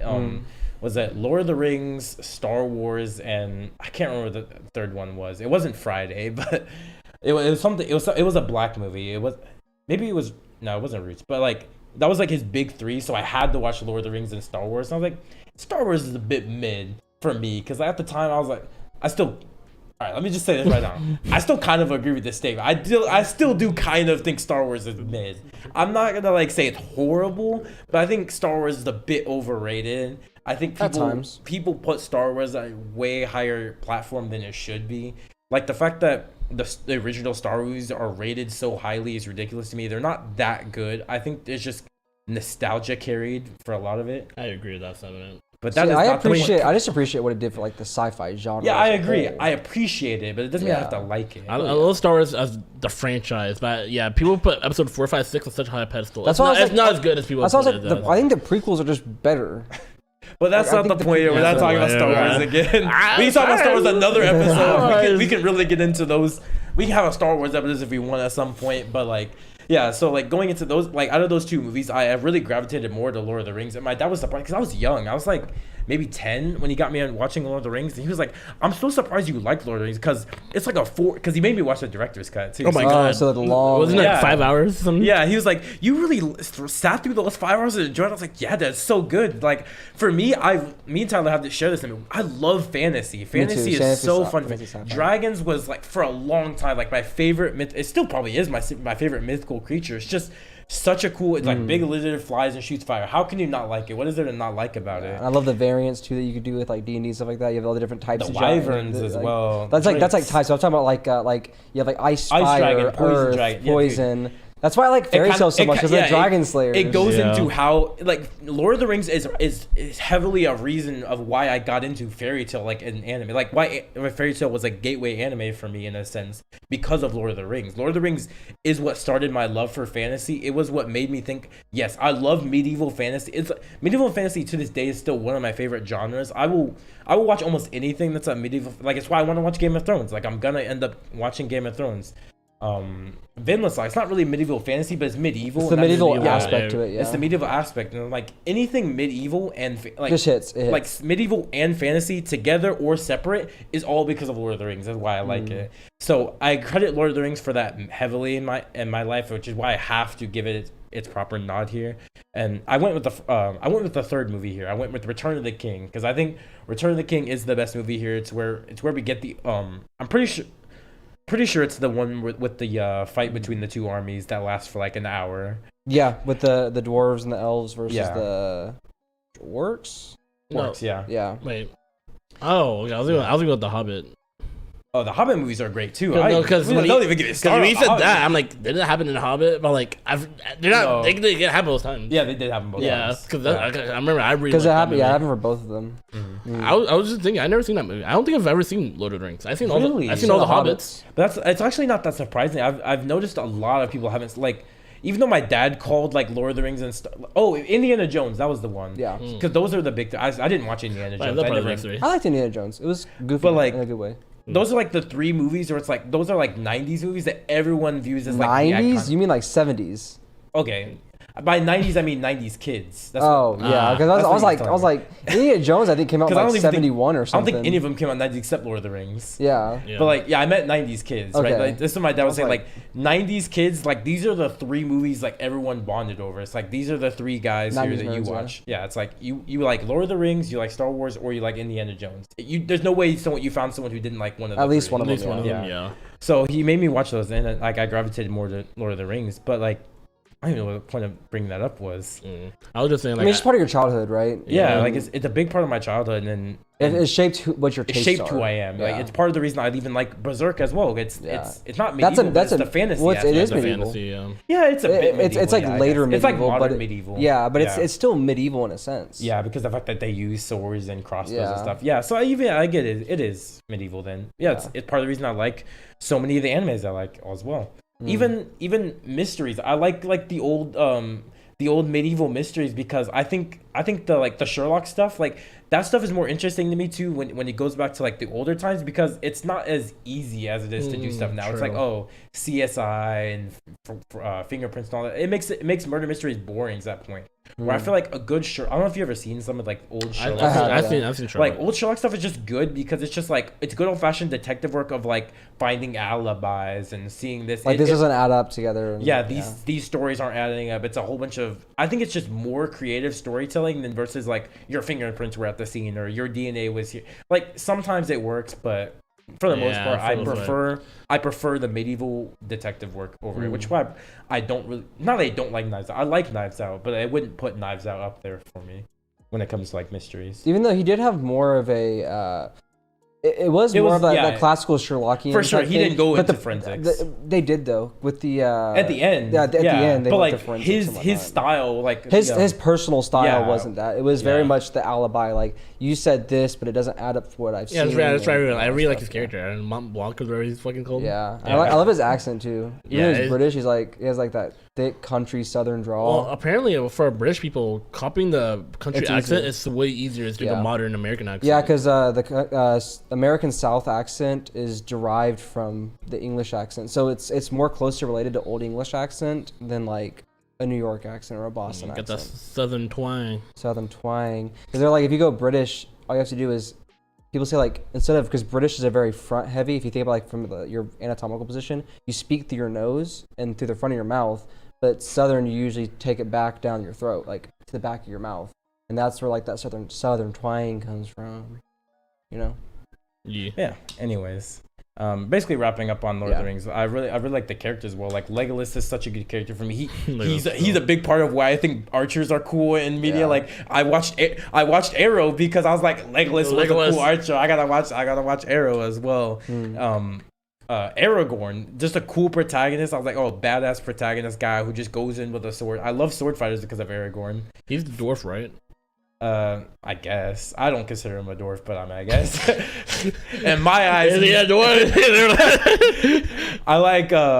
I've never been a fan of Frodo. I know a lot of people like Frodo, but I thought I was just indifferent to Frodo. I really like Smeagol and Gollum as characters as well. They're really interesting to me. And then Sauron as a villain, I think he I think he's a good representation of just a force that just.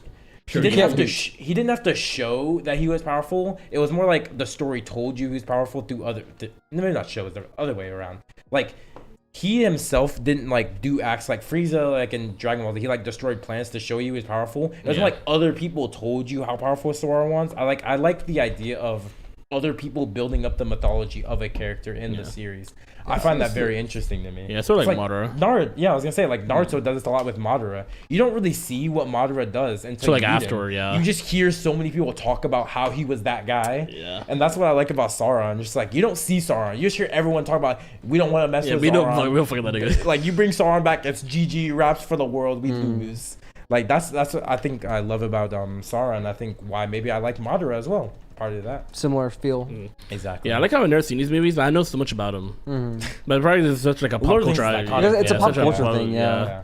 Same thing with Indiana Jones. I've never seen Indiana Jones, but I know the whole like Holy Grail thing because of stuff like not Rick and Morty, Regular Show. Regular Show did that like parody of it, right? And there's so many other shows who reference it and talk about it. Well, the whole like crocodile in the water thing is from Indiana Jones. They're the ones that started it. So like the whole like cartoon is like, oh no, we're going down this cliff and there's crocodiles in the water. That's from Indiana Jones. Yeah, it's just there's so many shows and media that just references these classic movies like like the big three my dad was talking about, like even Back to the Future. But like I've also never seen Back to the Future, and I still knew about the Twin Pine Mall and stuff because like these are things that are referenced so much and brought up by people. So you just kind of know these things about them because they're just iconic. I did forget one thing for the Twin Pine Mall. It was 116, which upside down is 9/11. That was the time. That was the time that they met was 116.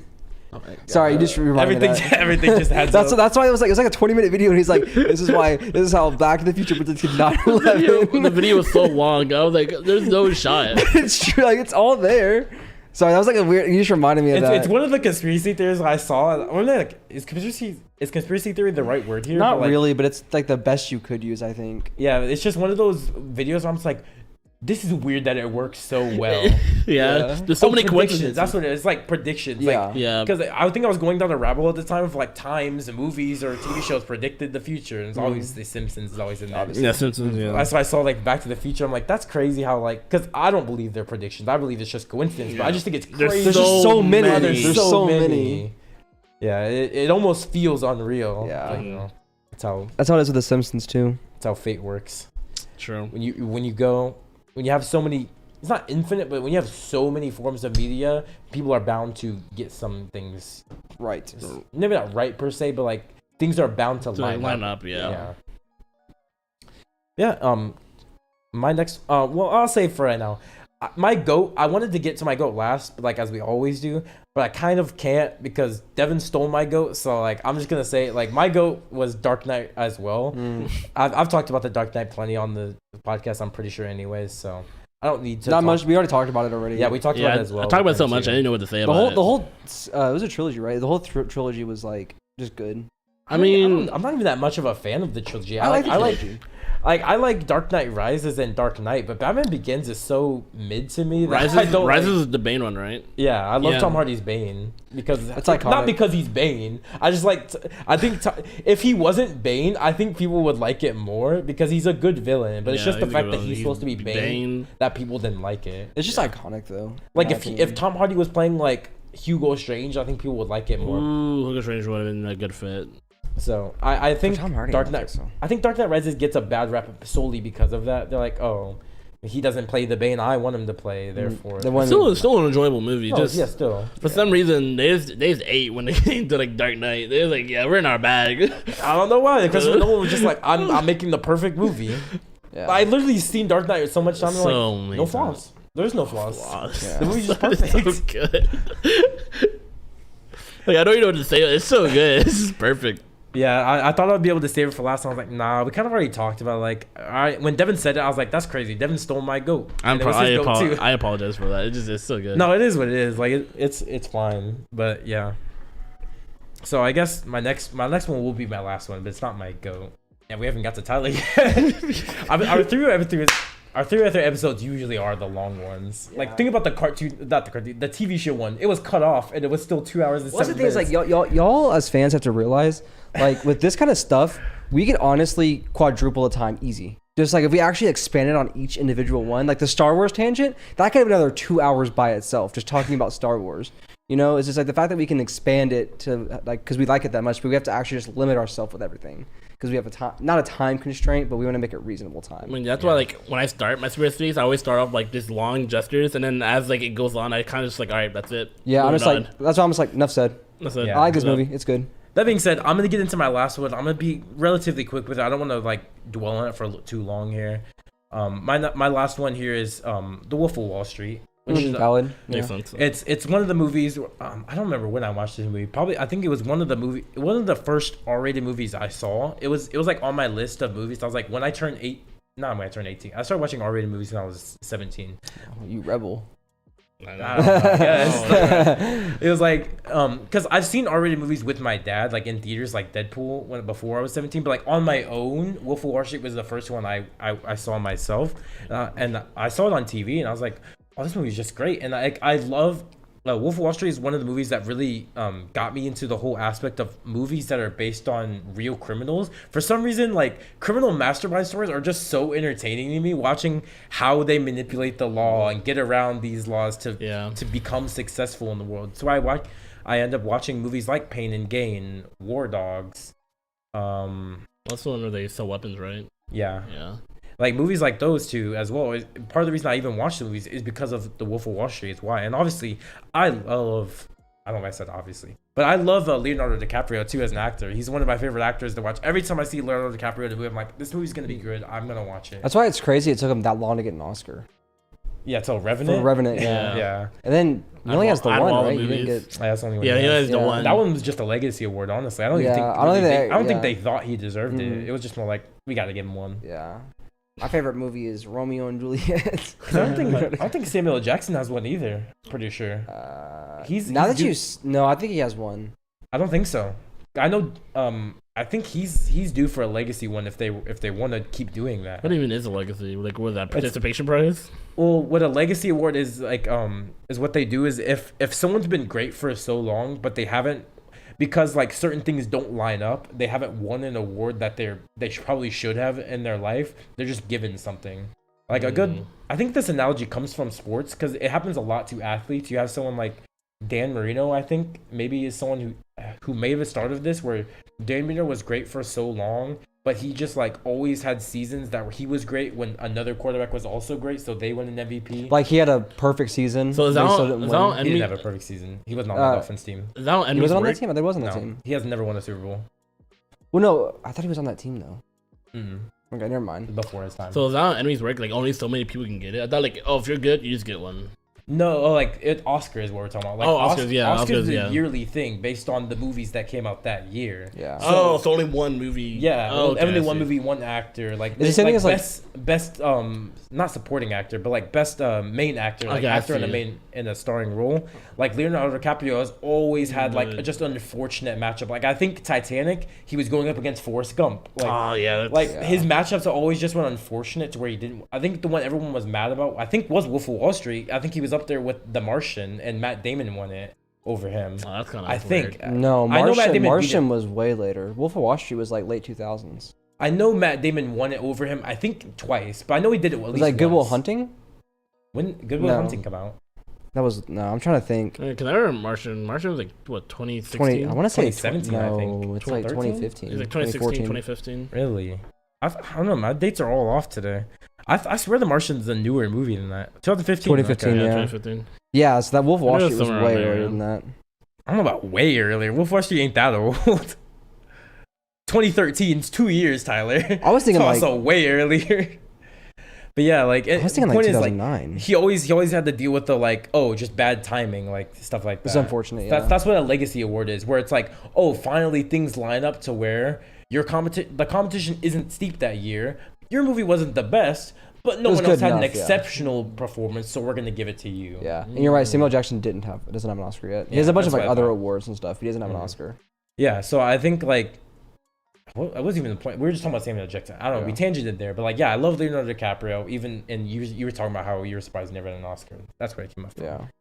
Yeah, I love Wolf of Wall Street. It's a great movie. It shows a great businessman with his maybe great businessman isn't the right word, but a great manipulator of it, business. This manipulation is gaslighting. Everything is just perfect. He's a perfect example of gaslighting to like perfection. To the point where he was such a good businessman that he did all this, got caught, went to jail, and still made a book about it. So he's successful after being caught. Like, and at the end he brags about the movie. He's like, yeah, I'm in the movie, and like. Yeah. Oh, Catch Me If You Can is another movie with Leonardo DiCaprio as well. That's based on a real story. That's another movie I watched because of Wolf of Wall Street as well. Yeah, I want to watch that one. That one looks so Catch good. Me If You Can. I don't think I've heard of it. It's the one with him and Tom Hanks where it's like he's a con man. And like there's the one scene where it's like he calls up American Air or one of the American Airlines things. He's like, yeah, I'm a pilot and I have a flight in 3 hours and I need to do this. That sounds interesting. I might have to watch that. Such a good movie. It's a cat and mouse game. I love those. Yeah. Getting into it, and then that goes into my honorable mentions. Yeah, like I was gonna say, Catch Me If You Can absolutely won. I was gonna say Inception. Like I think he really should have won for Inception. Too, yeah. Inception was such a beautiful movie. That one I don't remember when that was released. It was mid 2000s. Yeah. But it's like the fact that Leo didn't win one for Inception. I was like, this is like one of the best movies ever. There's so many movies he should have won it for. Like, Catch Me If You Can, he should have won it for. Wolf of Wall Street, he should have won. Titanic, he should have won. If Catch Me If You Can, is that the movie where like he convinces like the police or detective like he's like a private detective? Yes. Yeah, so he walks into his own place and it's like, I've seen the scene, but I haven't seen the movie. Yeah. And it's a really good scene. I'm like, this is good. And the part of what I love about Catch Me If You Can is that it's like, if it wasn't based on a real story, everyone would say it's cap. But the fact that like everything he did in the movie actually happened, like he actually tricked the like FBI agent by like the checks and stuff like that. Like he was forging checks, so he would forge like $1 million checks, but they were valid. They didn't bounce. Yeah. So it's like he was because the actual guy talked about like how he would like investigate checks so stringently that he can memorize any check, like the numbers, everything, and have everything memorized down to the last detail, and he can make perfect checks that never bounced. I also really love the part that there's like an ongoing, because like the real life FBI guy who Tom Hanks plays and the criminal that Leonardo DiCaprio plays, they're actually friends in real life after this. Like after he got caught. Like dog. Because like, if you it's kind of a spoiler, but it's an old movie, so I'll say it. Like he gets caught eventually, and when he gets caught, instead of just throwing him in jail, the FBI agent offers him a deal. He said, all right, instead of throwing you in jail, how about you work for us and help us catch con men like you? So that's what he does. He ends up working with him, and they became good friends, and that's why there's friends in real life as well. And there's this whole thing because part of what he does in his conman journey he takes, he became a lawyer for a little bit. And if you know, to become a lawyer, you have to pass the bar. And he's not a lawyer, so he didn't take law school or anything. So he had to somehow pass the bar. And the FBI agent's always like, "How'd you pass the bar?" He's like, "So you know every other con I did, but you don't know how I passed the bar." He's like, "Yeah, that's the one thing I don't know." He's like, "I'm gonna keep it a secret." And to this day, he says that's the one secret he'll never tell until he dies. Yeah. He's gonna sit on his deathbed on how he passed the bar. And I'm always curious about it. Like, how do you do that? I've heard the bar is really hard. He somehow he conned his way to passing it. The day he dies, he's like, "Don't want me. Don't want me. Don't want me." Like, how'd you do it? How'd you pass the bar? How do you know that? How do you know? How do you know? I remember that one kid at his like deathbed. Like, how'd you do it? Before you die, tell me.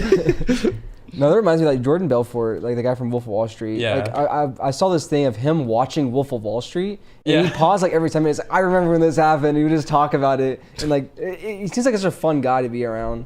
Like I just, fun criminal. He's always charismatic. That's why he's so good. But it's like just him like watching the movie, and he's like, "Oh yeah, I remember." So this is actually like this is kind of what happened, but it's actually more like this, and it's just him talking about it. It's so fun. Coke got that to these like. Wrong. He's like, actually, there was 5 prostitutes, not 3. But okay. Okay. Part of what makes him such a good character too is how good of a leader he was. The fact that he could make all these people follow him, because it goes into his charisma. It was his charisma, his great speeches he had. He was a master with his words. Well, the whole thing in the office, dude, when he was like, when he was about to like leave, and he's like, you know what? I'm not fucking leaving. I'm not fucking leaving. And everyone's like, yeah. They're like getting like rallying, like, oh my gosh, it was so good. Someone like Jordan Belfort reminds me of like a criminal version of like an Irwin or like an Optimus Prime. Like his speeches just inspired. He inspired a whole bunch of people to be a criminal, to commit crimes. Yeah. They knew they were doing illegal stuff, but he was so charismatic and so good at speaking that he convinced them all to be criminals because it would make them rich. Exactly. You know? All right, we'll do it. And he convinced me, he's like, we're not gonna get caught because I'm a genius. And you're right. Yeah, you're right. Valid. And honestly, if he would have, like the iconic scene where he says, "I'm not leaving," if he would have left at that point, they would have all been scot-free. That's how good he was at like evading the law. If he would have actually quit at that point, none of those guys would have been caught. They would all been rich off dirty money and lived happily ever after. But he was greedy and he wanted to keep going. Yeah. That's why he gets caught. Well, I mean, good thing he did get caught. If he didn't get caught, we probably never saw the movie. So Yeah. True. good thing he did get caught. I'm happy you got caught, Jordan. We never got Wolf of Wall Street if you didn't get caught. Yeah. Yeah, that's enough of my list. Honorable mentions already said Catch Me If You Can. I don't know if I have any other honorable mentions at the time. A lot of my honorable mentions probably be animated movies that don't be for the next. I can't wait for that story. All right. Well, I guess I'll get into my list. I do have some dupes on here. So I have Friday. Okay. I have Back to the Future. Mm. And I have Dark Knight. Okay, of course. Everyone has Dark Knight. Yeah, Okay. Everyone has good taste. Everyone has good taste. The thing I was gonna say for Dark Knight is I will say I think I did enjoy the Batman more than Dark Knight, just because I got to see more of the detective Batman, and that's what I really like about Batman is the detective skills. I think that and too. seeing him work through it. But the biggest thing, because y'all rewatch movies, I just like made this on the fly last night basically. I only rewatched a couple. I didn't rewatch any. I didn't rewatch any just movies. like, I just went off memory. Friday. Only seen 3. Yeah, I just went off memory for my entire list and all my honorable mentions. I wrote everything down, so I had like 23 or 25 written down. I just narrowed it down, just what I feel, right? I feel like to make a contingent like Dark Knight is better or the Batman's better, I'd have to watch them both back to back because I don't want to take recency bias into account. For sure. But as of right now, I do feel like I enjoyed the Batman more. But you have to put respect on the Dark Knight. It is truly one of the greatest movies to ever exist. Yeah. For sure. There's everything that goes into it. It's just it's truly a masterpiece. Yeah, that's true. It is a masterpiece. I think at the end of the day, people say like one's a better movie and one's a better Batman movie. Yeah. And I enjoy like that's the good take. Exactly. Like when I think of the Dark Knight, I don't think of the Dark Knight. I think of the Joker. And then when I think of the Batman, I think of the Batman. That's why I think it's a valid take because like everyone says like when you think of Dark Knight, who do you think of? Heath Ledger or Christian Bale? You think of Heath Ledger. When you think of the Batman, you think of the Batman because that is his movie. He's in 99% of the scenes. Everything revolves around him. Yeah. Whereas the Joker in the Dark Knight has his hands in everything. Yeah. So even if it's a scene that doesn't involve the Joker, it involves the Joker. Yeah. And I think I think Heath Ledger actually has either the same amount as Christian Bale or more scenes in the movie. They basically like kind of like share the spotlight. Yeah. Which I'm fine with since they're the type of characters.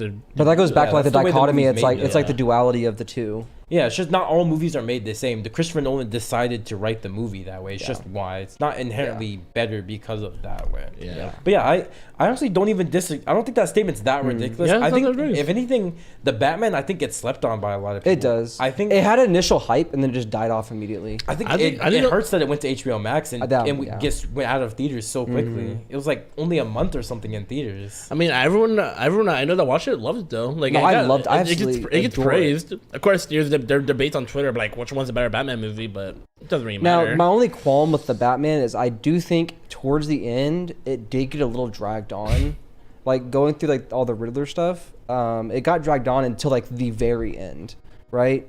It was a little tedious watching, arduous. It was almost like 3 hours, right? Yeah, it was 3 hours. It was 3 hours. It was 3 hours. Okay, so it got a little arduous towards like the last 15 minutes. Didn't help. I had to pee when I was watching it. I had to pee as well. So it's like, because when I go to the movies, I get like the big Dasani, and I drink water all the time anyways. So I chugged that in the first part, and then like the trailers, and I go get more water because I'm a water whore. I love water. Of course. But it's like, like I was watching the movie and I'm like, oh, this is the scene where it ends, and then it doesn't, and then I'm like, okay, so this is the scene where it ends, and then it doesn't, and there's the Catwoman scene. I'm like, okay, this is where it ends, and they split ways, but then it doesn't. I'm like, bro, can we just end the fucking movie? I have to pee. There are so many fake endings. Well, that's why they're like. We're at the end. It's not over yet. Even though you didn't like, I kind of like that aspect. Like the Batman's like, yeah, I did it. I'm the Batman, baby. I did my job. Hey, another day's work, baby. That's why I said like I'd have to go back and rewatch it because that's like my only qualm with it is that there was like 4 fake endings. 4 or 5 fake endings, and I was like, bruh, I'm kind of tired of this, but I did have to pee through it, which kind of like hinders the thought of it. But it's like if I want to go like rewatch both of them back to back and definitively say like I like this one more over this one because of this reason. It kind of shows how sloppy and young this Batman that we're following. That's why I love it. Is because it's him as a young person, a young Batman. It's a year 1 or 2 Batman. Yeah. Another thing I was gonna say, I like kind of am on the same fence as you is. I want to say I might enjoy 2022 The Batman more, but I don't want it to be recency bias. So that's what I'm saying. And also the fact that I've loved The Dark Knight for so many years since I'm so reluctant to put a movie above it. Yeah. So I'm like, let me give its time. I'm gonna wait. This my ultimate like realization. I was like, maybe I'll wait until The Batman 2 comes out, and then I think that'll be enough time to decide if it's better or not. But I don't know. I'm also really on the fence. They're like here for me. Either one could go. The only reason I chose Dark Knight in my 3x3 is because it's the one you've known it's the one's a been, long time. It's the one that I crowned the king for like the longest time. It's like, and before you come for us in the comments, which I'd rather you comment over not comment if there's anything. But I want you to come for me. I'll fight you. But the thing is, like, come on, Deven. I can admit that I like the Batman more, but like I said, The Dark Knight is truly a masterpiece. It is like Christopher Nolan. I think the Batman masterpiece. also is too, though. But I think the Batman is also probably a masterpiece. But again, the only qualm I have is just the false endings. But again, I have a negative thought, a negative feeling associated with that. So I'd have to rewatch it with a neutral feeling to see how I actually feel. Yeah. And hang on. Let me. I'll just say, like, also what you said. Like, I know earlier I said I didn't have any flaws with Dark Knight, but like, I guess I could say one flaw in the Dark Knight is I don't really like Christian Bale's Batman. Not even what his nipples. Isn't it? He's the one with that's Michael Keaton. That's Michael Keaton. Okay, never mind. Yeah, or Michael Schumacher. I don't know. But like, no, my only qualm with it is really Christian Bale isn't a good Batman to me. He's a good Bruce Wayne, but he's not a good Batman for me. Whereas I feel like Robert. No, I don't think Robert Pattinson gets enough credit for this. I think he is a really good Batman and Bruce Wayne because the reason I don't think he gets enough credit for this is everyone doesn't like his Bruce Wayne because he's not edgy. He doesn't. But you have to realize he's young. He hasn't realized. Like, I think this movie was showing that he has to realize he has to put the mask on because almost all the Batman fans know this. He said Bruce Wayne is his mask, not Batman. Well, the mayor even said like maybe you should start doing more philanthropy. Exactly. So it's like that's when he starts realizing like, oh shit, like I should actually like make it a front that I'm actually doing shit in the city. It's the most which is also why it's so. That's also why it's so good because the Riddler was going after Bruce Wayne because of his family because he doesn't do anything for the city. So it's like that ties into the Batman, like Bruce Wayne doing more for the city. Yeah. Exactly. It's just such a beautiful thing. Yeah, I believe we talked about it.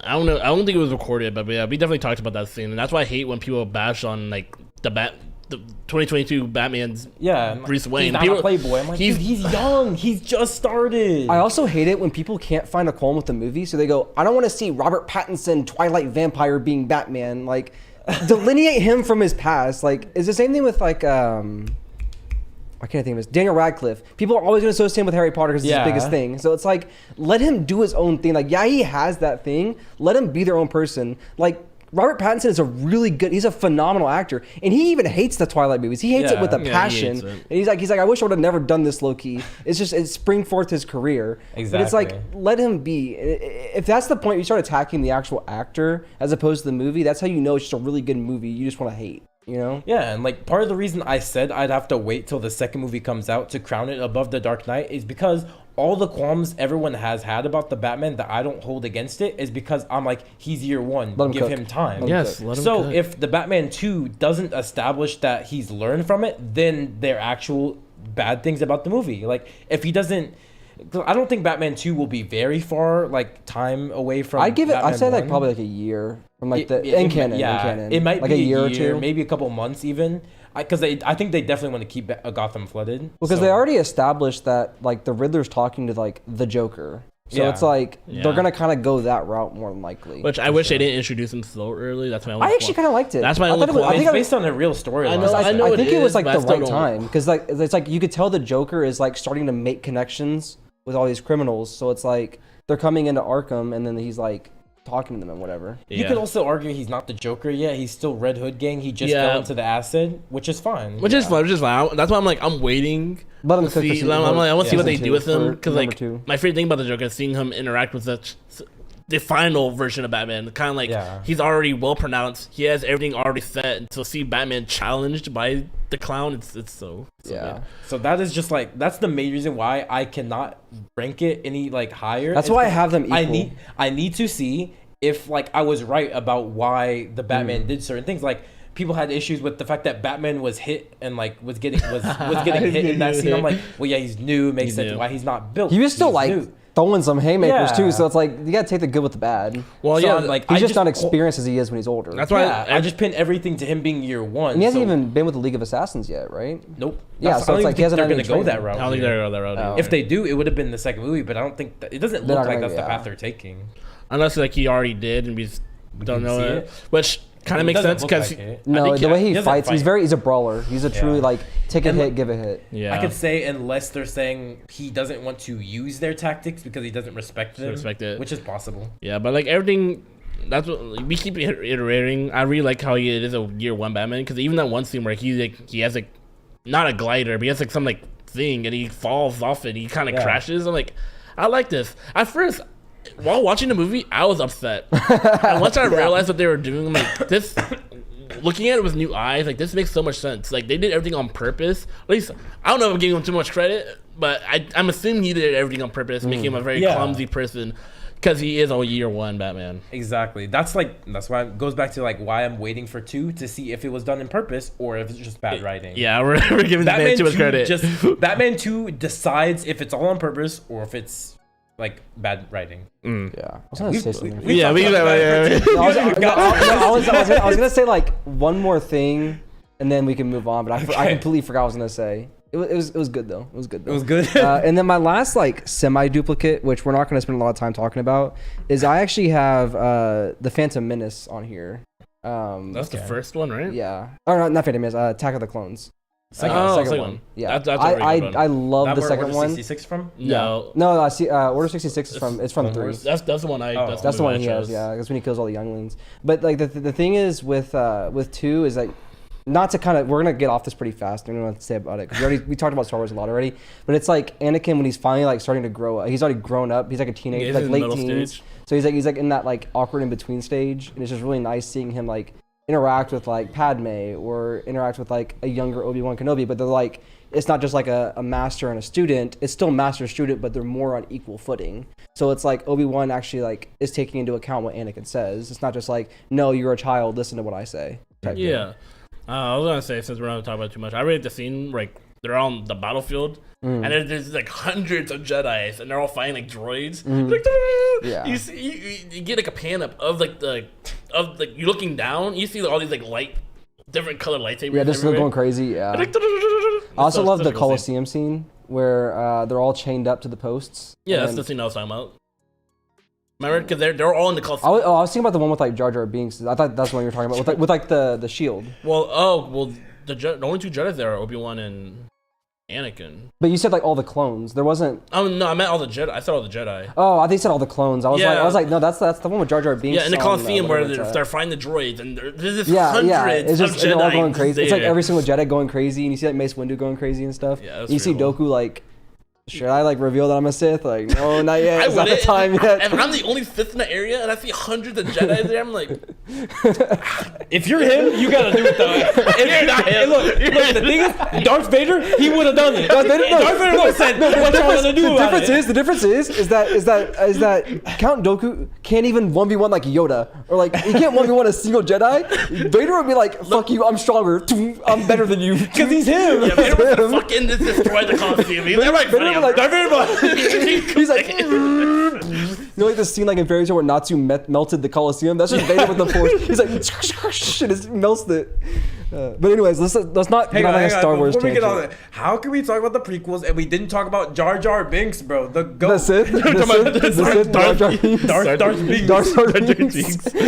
I mean, I love that theory. Yeah, and I like it's seeing so them fun with like. the yellow eyes. I like every time I see the thumbnail, I'm like, it's so dumb. And people are like, if you zoom in and see like his mouth moving, it's moving exactly with Palpatine. And he's moving his hands to as if he's controlling him. I'm like, no, I'm not here. I want to believe the it. fact that it's one of those things where we're talking about like coincidences. Like I want to believe it's one of the biggest theories. I was like, I wanted this to be true. believe it. If this was true, it would be so funny. Because another reason why people thought it was Jar Jar Binks, because like Yoda, I forgot what the quote was, but George Lucas was like, the most powerful person is someone you don't suspect. So when we first meet Yoda, we don't think he's the greatest Jedi of all time. So when we first meet Jar Jar Binks, people are like, hey man, He's the most powerful system of all time. Yeah, but just kind of like get off that. Yeah.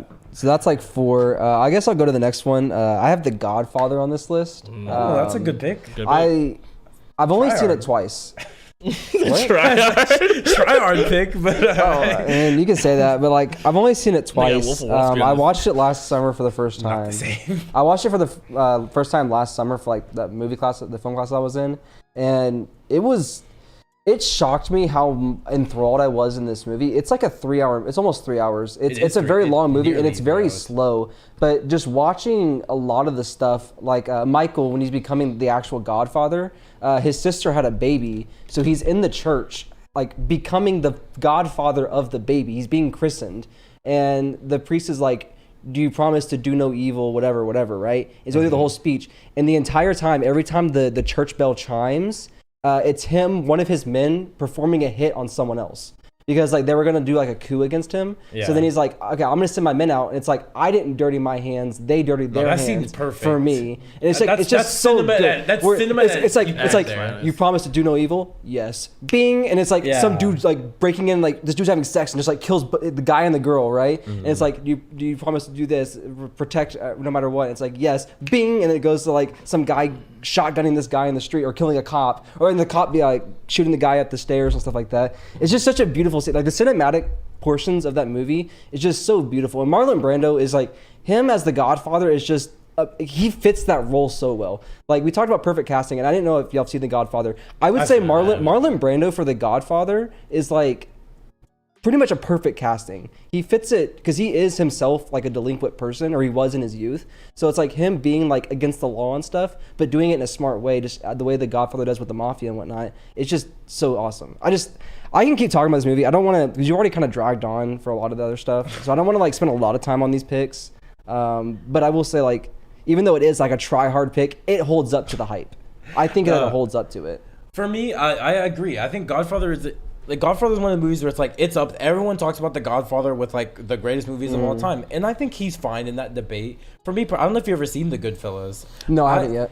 As far as mafia movie goes, they're usually compared. Yeah, they're both mafia. I personally prefer Goodfellas more because Goodfellas is shorter, and I think it just has a better pacing situation. And I think the main character of The Goodfellas is more appealing. Isn't the right word. It's more like you can relate to him more. He's just a regular guy who got mixed up in the mafia, and he's like, oh. I mean, I guess I'll just roll with the punches here. But I think you could also kind of say this similar thing with Michael, where it's like he wanted to be out of the life because he joined the military. He was a Marine, and he fought in World War II. And it's like he wanted to be outside of the life, but like when he came back is when his dad tried to like inch him back in. He's like, no, I have this girl. She's not Italian. I want to have my own family. I don't want to be in the, like, I'll still be part of the family, but I'm not going to be part of the family. You know? Yeah, I got you. I'm not saying like that's no, yeah. So I was saying like, he was like a guy that tries, because it makes you feel for him, because like he's a guy that tries to get away from it, but it's like one of those things like you can't get away from it because of like the stuff that happened with Sonny, the stuff that happened with Don. It's like you can't get away from the life. The life will always get you in the end, right? I did not like Godfather 2 or 3. I thought they were very bad. So 2 was okay. 3 was a money grab. I'm putting my foot down on that one. Number 1 is like, I will honestly put like, you haven't seen them, right? I don't know if I put a 9. No, but I know people hold all 3 movies. Very highly. That is wrong. People hold 1 and 2 and together. 3 is purely a money grab. I thought people liked all 3. People like 1 and 2. People like 1 and 2. Okay. 2 was okay. I'd say it's like a 6.5, maybe a 7. But 3 was like a 4. Okay. It was like, cause I know people I don't think I finished 3. I got like halfway through. I was like, this is shit. I'm just gonna stop watching it. Because when I hear people talk about Godfather, they talk about the trilogy, the series. So I never. Because it's easier to say like the Godfather trilogy versus like the Godfather 1 and 2, 3 is bad. Okay. You know, but yeah. Same thing with Shrek. Same thing with Shrek. Yeah. Well, we like 1, 2. We don't like 3, 4. No, 4. 4 cooked a little bit. That's what I just said. Yeah. I said we like 1, 2, not 3, 4. No, not 3 and 4, but 4. No, not 3, 4. Oh, not 3. Okay, yeah. Not 3, 4. We fucked with 1, 2, 4. That's the real trilogy. Yeah. All right, and last thing on The Godfather I do want to say is, and I think it's maybe because I took the film class, so I had to do this for an assignment, and it kind of made me learn an appreciation for like the movies like this. Is The Godfather, all of the scenes that involve the mafia family are in the dark, and all the scenes that involve his actual family are in the light. and watching the dichotomy. Like there's the very opening scene's a wedding. It's his daughter's wedding, which is like the whole like you come to me and this is the day of my daughter's wedding. Yeah, like that's like the whole scene is like the very first scene. But he's in a room and the curtain or the shade, the shades are drawn, so it's like it's really dark and you can barely see his face. Right, and you can see in the background the sun coming through, and the only sun coming through onto the darkness is like his family, because it's like the bright, because everything's like bright, whites, pastels, like really bright colors, and it's like seeing the dichotomy of like the darkness of the room, which is the darkness, and his only light is his family, because his entire life is the darkness. Yeah, that's what I think you were telling me that because when you were in this film class, you were telling me it's like. You're like, I'm excited to watch The Godfather. I was like, yeah, I'm excited for you to watch The Godfather so you can like tell me the things like, cause like, I've seen the movie, but like I don't. It's such a long movie to like to. I'd have to either my first watch through looked for all the aspects or watch it again, and I didn't want to watch it again. So I was like, all right, I'm excited for you to watch it while looking for things and see if you can pick up on a bunch of. Because like the assignment was a paper and it ended up being a 33-page paper over the entire movie. I mean, yeah, it makes sense. It's so like I had to like screenshot it and then say this is what this means, this is what this means, and everything. So it was a really long paper, but like I had to break down the entire 3-hour movie, which we were able to choose any movie, and I chose The Godfather, so I did it to myself. So I ended up watching it. Really? Like I thought you said you had to do it. We were given so there's like two halves, right? It's like the golden era and then like the modern era. Modern era starts at technically Godfather, but Godfather Star Wars like in the 70s, and then it goes into like what movies did we watch? I know like Black Panther was in there. Saving Private Ryan was in there. Good one.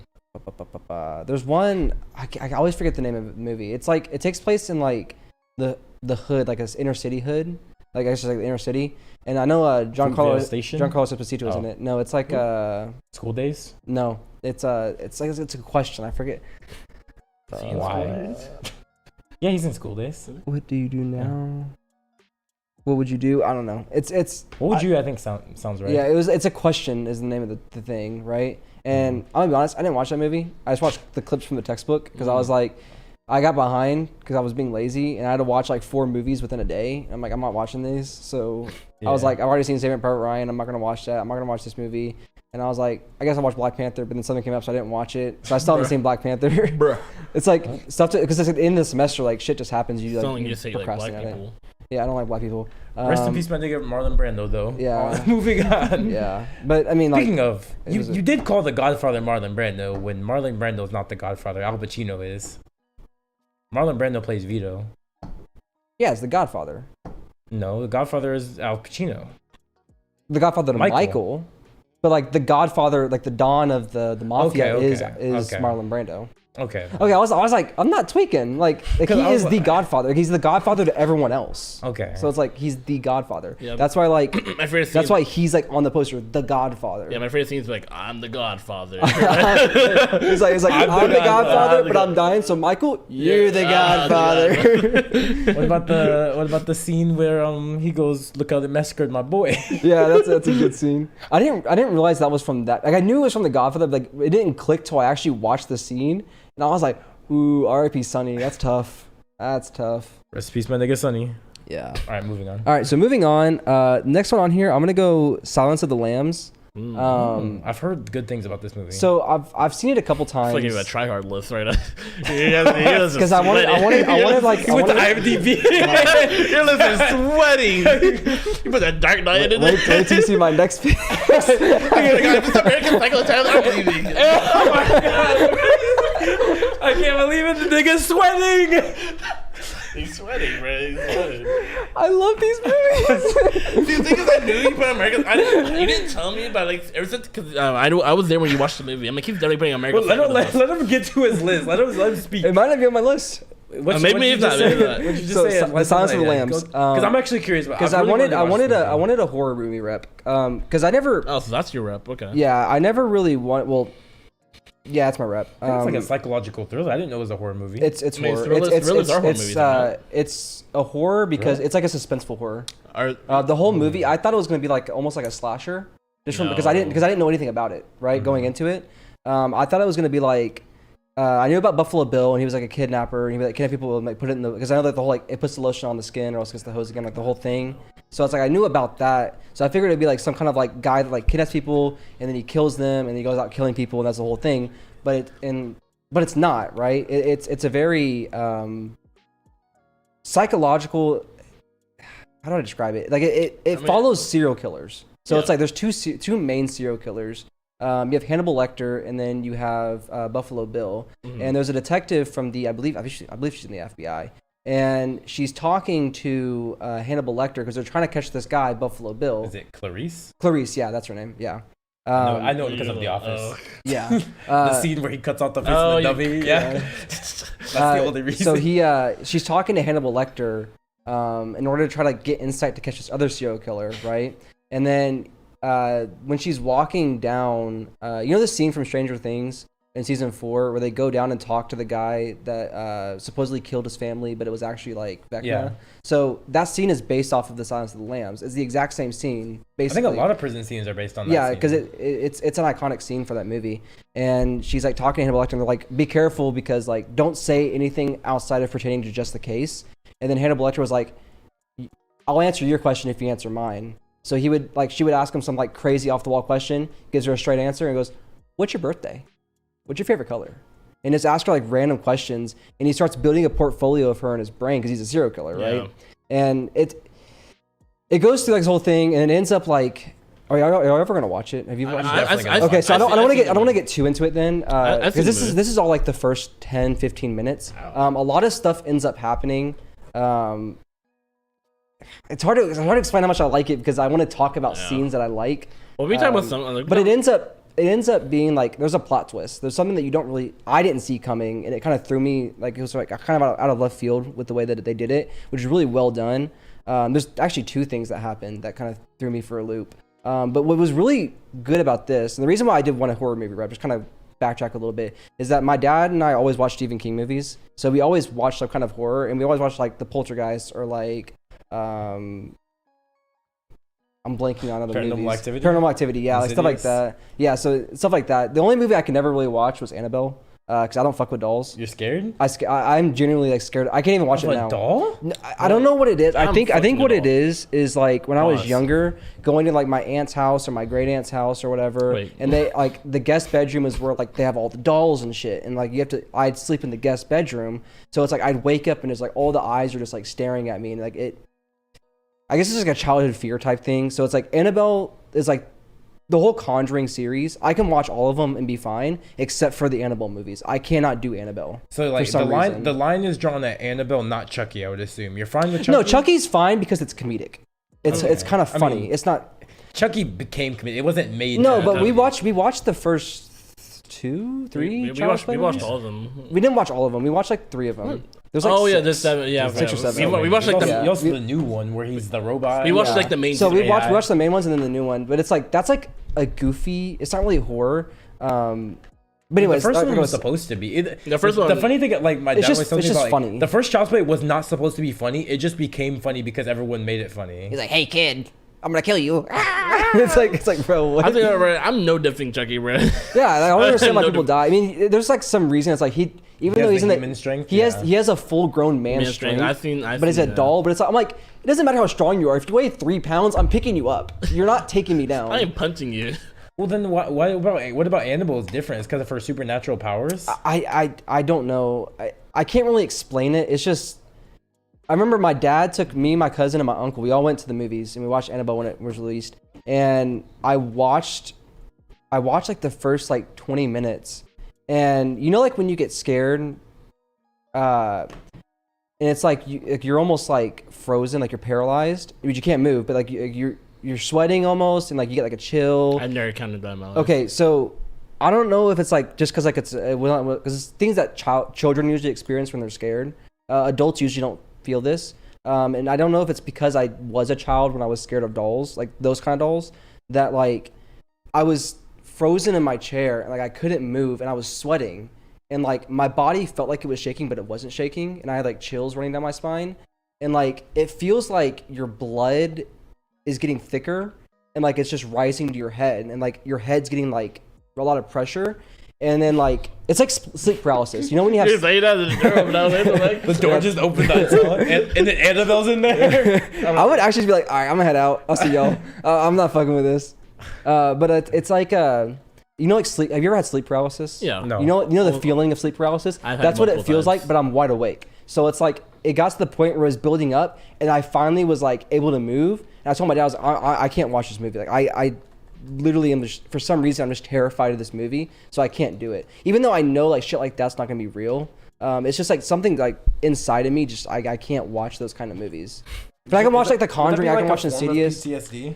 I don't know if it's PT because I wouldn't say it's traumatic. Like, I didn't have a traumatic childhood. I mean, it sounded like it was traumatic. Well, that experience wasn't traumatic. It was just the fact that it was like creepy. Like it freaked me out. Traumatic is like on a spectrum. It's on a spectrum. Yeah, I wouldn't say it's a high level. It might be a form of PTSD. Like a slight I don't PTSD. want to be like that guy. It's like I got PTSD, you know, whatever. But it's like I don't even know that was a guy. Well, not a guy. But it's usually like women. Yeah. But it's like it's a trope, right? It's like oh my god, I have PTSD for someone slapped my book out of my hand in high school, and now I have PTSD of men. It's like Peter all Parker? right, yeah, yeah. I was gonna say like I could never be afraid of Annabelle only because like before I watch Annabelle I watched Haunted House, and I think in Haunted House they parody like a lot of horror stuff, and I think he fucks the doll in that movie. And ever since that, I don't know what it is. Maybe it's because I don't know. I can watch all like Law You're Running Out, Conjuring, Insidious, like all that stuff. I can watch that. I just can't watch Annabelle. But to get back to this, yeah, that was a big tangent. But to get back onto this, like the reason why I chose this, I feel like this is the second scariest movie I've ever seen, purely for the fact is that it could happen. And it's like the reality aspect of like this genuinely could happen. Hey, cannibals exist.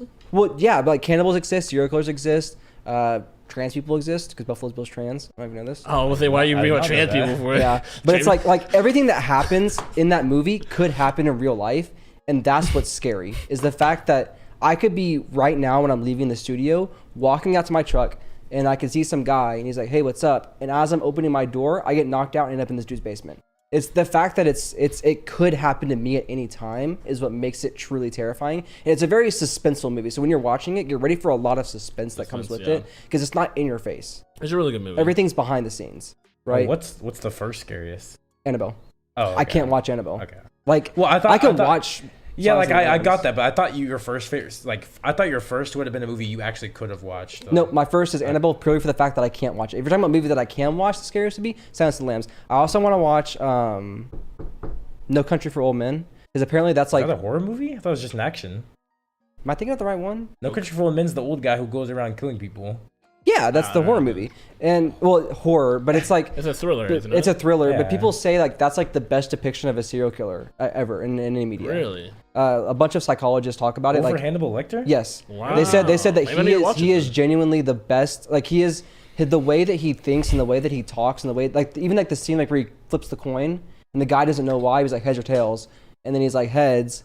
And he's like, "Oh, you won!" And then he walks out and he's gonna put it in his pocket. He's like, or he put it in the cash register. He said, "No, that is your lucky coin. Protect it with your life," or something like that. Mm-hmm. And it's the fact that that's how serial killers think is like, they don't think in a logical way. They think in a logical way. It's but logical to them. It's logical to them, but it's logical to everyone. Like this guy's just like, "All right, I guess I'll put it in my pocket," you know, or whatever it was. But I want to see that one. I haven't seen that one yet. Oh, me too. My dad talks really well about that. My dad's seen it. loves He's that like, movie. "Dude, you can't say Silence of the Lambs is your favorite unless you've seen this first." I want to watch it purely because, like, based on what y'all said.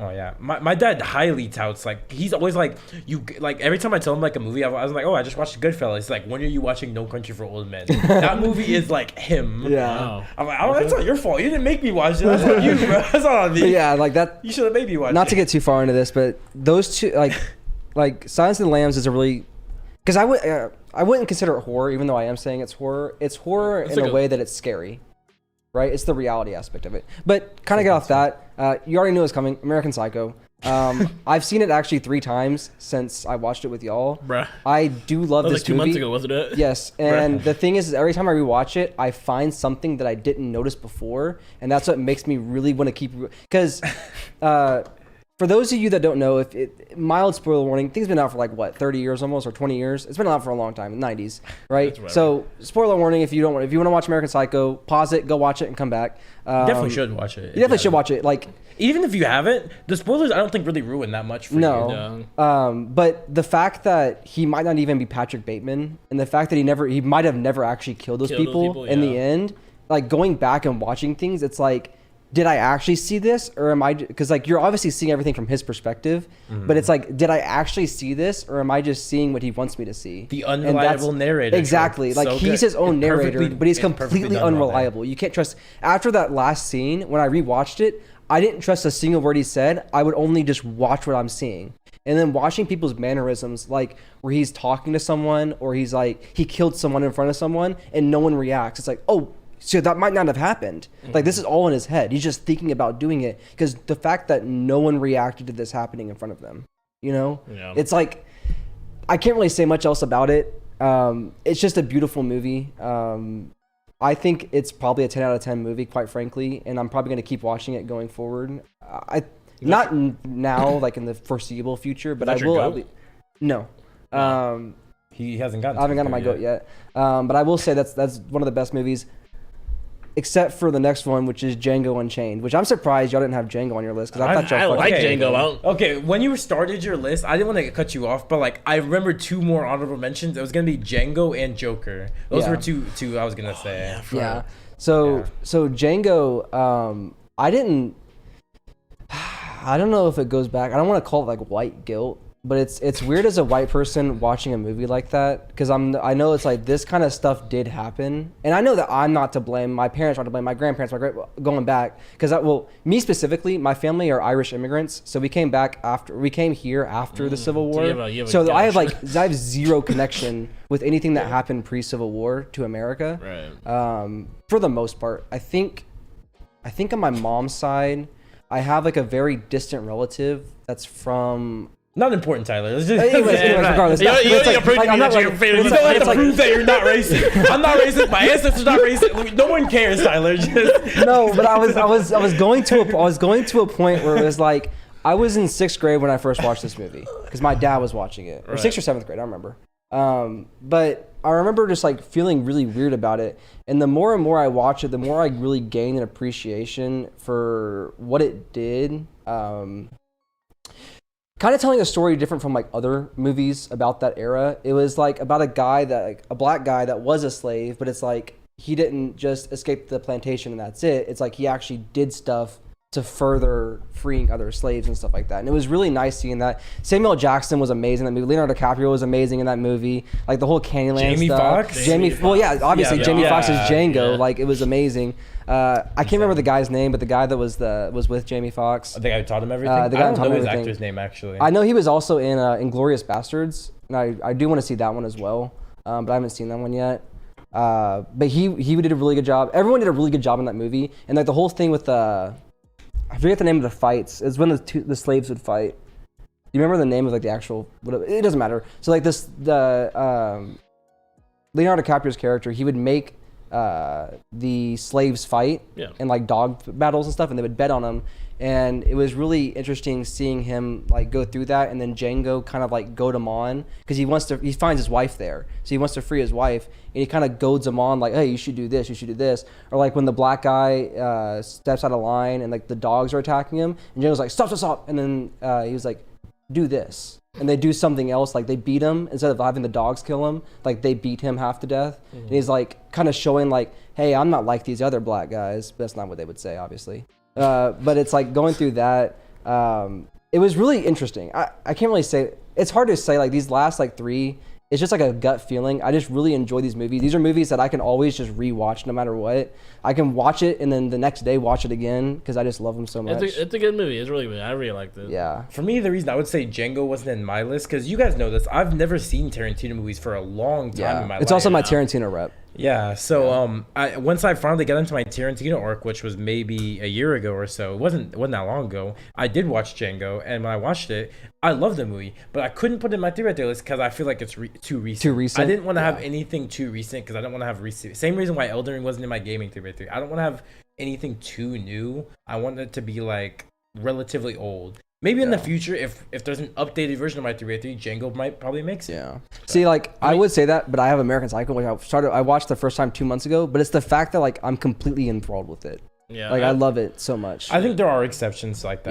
Yeah. There are exceptions. The reason why I didn't have it in my list because like there's plenty of movies that I just like and I really like, but like for a sleeper season, I want movies that like not only define me, but movies that are like a big part of my childhood and a big part of my life. Yeah, I mean, I watched it in 6th grade. I've watched it every year since. Yeah. So it's like Part of the reason Django is so cool is just watching Django be a badass. He's just a badass being guy. An assassin. Yeah. The assassin guy teach him that. I think it's funny. The first time. time he got a suit was like that baby blue suit. baby He's like, blue I think it suit, looks yeah. cool. I mean, a part of Jamie Foxx like he harped like I wanted this guy to be like a hero, not like a hero, but like he wanted him to be like a badass. A badass, yeah. And he harped on that fact. And he Also, I love the KKK scenes where it's like, Yes, I can't see anything with this. Who made this? He's like, you know what? Let's go home. We're gonna make some bigger eye holes, and we're gonna come back and lynch them. It's like the whole like with Jonah Hill in there and stuff. It was just so funny. It was so. I never can't see expected anything. a Who made KKK this? scene to be funny. Yeah, and then like, they're just watch like Django and the guy. They're just watching from the hilltop. They're like, "What the fuck's going on?" And they're like running around like on the horses. Yeah. They're like, "Get him!" They're like, "I can't see him! I can't see him!" That when I first, that was the first thing my dad told me because I told him I was like, oh, I'm gonna start watching Quentin Tarantino movies. He's like, finally, and I watched Django. He's like, what'd you think about the KKK scene? I love that scene so much. It's so funny. that was the last movie on your list, right? No. Oh, I got one barely more. Started. No, I got one more. Oh, wow. I feel like you did like You're 5, and then you're like, all right. Yeah, so my GOAT, I wouldn't say it's my most favorite of all time, but it's definitely what defines my childhood, and that's Forrest Gump. I've probably watched, no joke, Forrest Gump close to 50 or 60 times. Because there was a point when I was in, I believe, the summer after 5th grade, I watched it every day for 2 weeks. I watched it back, like, I would watch it every single day for 2 weeks. Because for some reason, I don't know why, I was just, like, completely enthralled with this movie. I loved every aspect of it. And, like, I would watch it. It was one of those things, like, I would notice something else in the background that I didn't notice before. And I watched it every year. Like, every summer, I would watch it until I got to my senior year in high school. So, this is the movie that's, like, it truly just, this is my childhood. When I think of my childhood, Forrest Gump is definitely in there. Makes sense. I feel like half your list is like in the top 20 like movies of all time. I guess that's got popular taste. I wouldn't say half. I would say all of it. All of it? Back to the Future's not on there, I don't think. I think Friday's I not think on it is there. actually. Back to the Future is pretty high. Attack of the It is Clones pretty isn't high. on there. Oh, for sure. Not. Everything else is on there though. Yeah. Basically, like the bottom half, like I have like the top the- row. These things are like top 20 movies of all time. Oh yeah, Friday definitely. Up No, there. Django. I think Django's Django's like 8.7. It's not 9. no, though. it's Yeah, it's like in the 9. 80s, like 70s or 80s. IMDb IMDb does top 100. numbers. Oh, you're talking about okay, like numbers. You said top 20. Oh, top 20 rated. You mean okay? Yeah. Then I think like the IMDb is like top 100 all time. I mean, I'm pretty sure it'd be an IMDb too. Yeah, it's like number 80 or something. What is? Django. Oh, yeah. Yeah, it probably Yeah. is because there's so many movies who are just in the 9s. Yeah. But no, you have good taste. I mean, all the movies are still good. I'm not harping on it. I just find it funny. Like, They're just I all find it there. funny when people are like, yeah, I love movies. And he has like American Psycho. And then like, I forgot what the other like movie that Godfather. Godfather. Yeah, I'm a Sigma. yeah, it's like, yeah, I'm a Sigma. I'm on that It's the Dark Sigma Knight. grind set. Dark, literally like this corner. It's like American Psycho, Godfather, any insert Tarantino movie. It's like most people would say Pulp Fiction. Pulp Fiction. Yeah, Yeah. just insert any and they're pretty much. I also fine have with like a pretty long list. We don't have to talk about them. I just want to like list out my honorable mentions because, like Yeah, I said, go I ahead. had a bunch of movies, and I did have to like sacrifice some movies. Like, no, I want to put you on, but I don't think I could justify putting you on over like Silence of the Lambs or American Psycho or whatever. Yeah. So I have Saving Private Ryan, truly a classic, Spielberg. Oh, and by the way, I thought Back to the Future was Spielberg. I didn't realize. I thought that too. Dude, So when I thought for looked the it up- longest time, but it's Robert Zemeckis. I thought that too. I looked it up right at this moment. I looked it up. I was like, huh, that's not Spielberg. All right. Because I thought it was Spielberg for the longest time, and it's Robert Zemeckis who also directed Forrest Gump. So I was like, I have two Zemeckises, but like I have to put both of them on, right? I have Inception. I love Inception. It was kind of like, other than Titanic, it was really my intro to like Leonardo DiCaprio. And I love the concept of Inception, just going into dreams and like manipulating people through their dreams and stuff. Inception is another movie I hear referenced so many times. I've never seen I it. never seen it Rick either. and Morty gave me the best idea of what Inception's about. Yeah, you go into the dream. I didn't and know you you watched make it Rick and happen. Morty. It's the second episode. Yeah, is it? Yeah, where they go into Morty's math teacher's dream. Yeah, that's Oh, right. It is yeah, like the same yeah, episode. it is. Yeah. Yeah. I watched Rick and Morty, but like I watched Rick and Morty. Yeah. I binged it this week, Devin. Anyways, that's not the point. Yeah, I actually did. Oh, I want to talk to you about that later then. But point is, yeah, like that was how I learned the most about this, because like I've always heard Inception. Everyone's talking like, oh, confusing and all that, and then I got the best grasp of Inception from Rick and Morty. I was like, oh, so now I know what the point of Inception is. Not point, like the idea. The gist of it. Yeah. I kind of want to watch it now. Yeah. It seems like such a good concept. Yeah, not to dwell on it, because I know you're gonna watch it.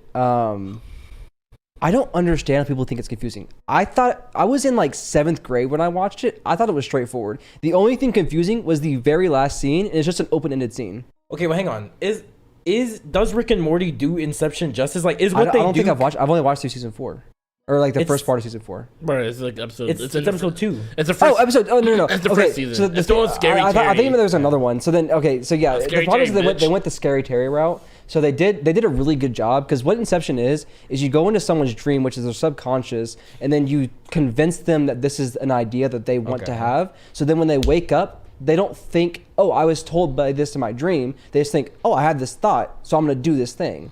And that's how they do everything. So in Inception, do they also do the same thing Yes. in Rick, where they So keep like, going you know, to like- other people's Yeah, so like, you know when thoughts? they were falling and they went into the dream to have a... That's why yeah. it would be confusing then, Yeah. Tyler. I thought it was straightforward. Because you have to you have to understand the concept of how does this person's thought of this person's thought. That is why it's confusing to people inherently. Yeah, that's true. Yeah, I guess the people are like small brain. Yeah, I mean, I watch Rick and Morty, so I have a high IQ. Yeah, I mean, obviously, like y'all watch Rick and Morty. Yeah, Y'all watch Rick and Morty. I know you're We've very all high watched IQ. Rick and We've all watched Rick and Morty. Let's get it out there. We've all watched it, okay? We all have a big noggin, all right? But I thought in 7th grade that it was very straightforward. I'm like, oh, so in this person's dream, of this person's dream, of this person's dream, of this person's dream, linear. It's easy. Like in pure concept, it's linear. I think the confusing part is like I think people are just dumb. No, I think like, it's a it's pure the- thought of like you're in someone's dream, inside someone else's dream. because like it's not as simple as, oh, it's like say in my head, you go into my head and you see Leonardo DiCaprio. If you go into Leonardo DiCaprio's dream world, it's not Leonardo DiCaprio's dream. It's your my version. your of Leonardo perception. See, dream. That's the part I that think gets the reason confusing why to it makes people. sense is because I'm a very vivid dreamer myself. I have like whole novels as dreams, right? And I have like series, right? Like I have a couple series of Write some dreams. books, man, bro. I'm trying, but the thing is, like, one reoccurring thing I have is like I'll have a dream inside of a dream inside of a dream inside of a dream. Yeah, so Inception has his dream. Lives in Inception. I think that's why it makes sense to me, because like I'll have a dream, I'll wake up, I'm in another like aspect, and I'm like, okay, I guess this is my world now. So I live through that world, and I'm like, okay, I gotta go sleep, wake up, oh, different world, and it's like I have that like not on a nightly basis, but at least a couple times a month. And now that I take melatonin, it's even more. I have like these crazy melatonin dreams. Dude, melatonin makes my dreams crazy. Dude, like I had Melatonin's the crazy dream dreams buff. before, but now I have the melatonin crazy dreams. Melatonin's like steroids for performance enhancing So drugs. I guess that's why like it never really confused me, because I always just understood the concept, like innately. But we're talking too much about that. Go watch Inception. Next I have Whiplash. Again, it's a recent one. I thought about We watched it Whiplash the same as well. night as American Psycho. But the thing is, with Whiplash, like it beautifully lives up to the hype. Like everyone's like, it's So such a great good. movie. J.K. Simmons is such a good like is antagonist. Whiplash? I've never It's even about heard a guy who's in college and he plays the drums. And the Whiplash is the name of the song. He's in a jazz band. And J.K. Simmons is like the conductor. And he is like very hard on his people, especially the drummers. And the biggest thing is keeping time and then keeping your rhythm, right? Which is big things for drummers. So it's like he's cycling through drummers and no one can get it right until I always forget his name. Miles. So the actor? Yeah, Miles Teller. Is that the guy that was like? I don't know. I've probably. seen the movie. I He- know he's Miles he's in Teller, he's in so- Top Gun Maverick. He's like Oh, yeah, Miles Teller. Miles Teller, yeah. I was trying to think I was the Anyway, boss so of it. he's in there and he's like doing his thing and he's like devoting his life. It's just like a band movie basically. And because like I was in band and Devin was in band, like we can kind of relate to it. But it's so much more than that, because even people who were, I guess Natalie and Eduardo were also in band and orchestra, but like, Yeah. now think about it, everyone that watched the movie played an instrument. Yeah. But it was such a good movie. I'm the only one. I guess I played an instrument. Like, Yeah, but it's a really good movie. But like Even without like being able to play an instrument, just J.K. Simmons, his like, his portrayal, oh my god, and like the ending, oh my god, oh, it's so beautiful. yeah, especially when he goes like, I'm the Whiplash. He's like, I'm the Whiplash, baby. Yeah. All right, we're But at all right, this will be the last one because we gotta kind of go through. This is a long episode already. So Yeah, just speed do run, this all speed of them. run. I got You don't have to speed run. It's only honorable mentions. yeah, Monty Python and the Quest for the Holy Grail. That's That's funny. truly a classic comedy. If you haven't, go watch it. It's on Netflix. It's funny. It's like I want to say it was made in like 71 or 70. It's a medieval movie. But it's medieval comedy, right? Because it's just very funny. You get to go watch it.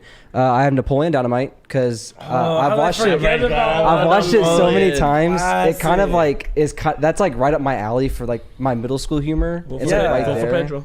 That Nacho Libre, they look the same. Same, like, I have White Chicks. I've watched that movie. Cruz? Yeah, I've watched that movie so many times. I still remember the first time I watched it. I was at my friend Lance's house. I have Hancock on here. That's my like I thought about Will Hancock. Smith one. But it didn't. I don't think I could put that on the list up there. Austin Powers and Goldmember. Austin Powers is played by Mike Myers, and it's just like another comedy movie. It's like a silly England comedy movie series.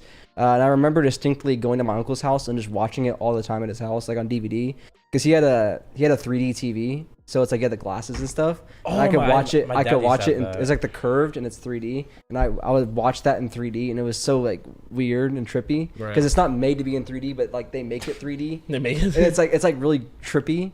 Because 3D's weird and trippy, because makes sense. Well, it's like trippy like on the senses, but it's like my only experience with 3D is like the old like blue and red, and that's the 3D. Oh, the classic, like the classic, yeah. like the classic 3Ds. I miss those 3Ds. Yeah, like I remember watching a Ben 10 show. They made it for 3D, and it was like an episode. It was where he was like in the field and he was fighting like the ghost. That's where he got like the spectral thing, and it was in 3D. And I remember watching it and then watching Big Time Rush and then going outside with my cousin.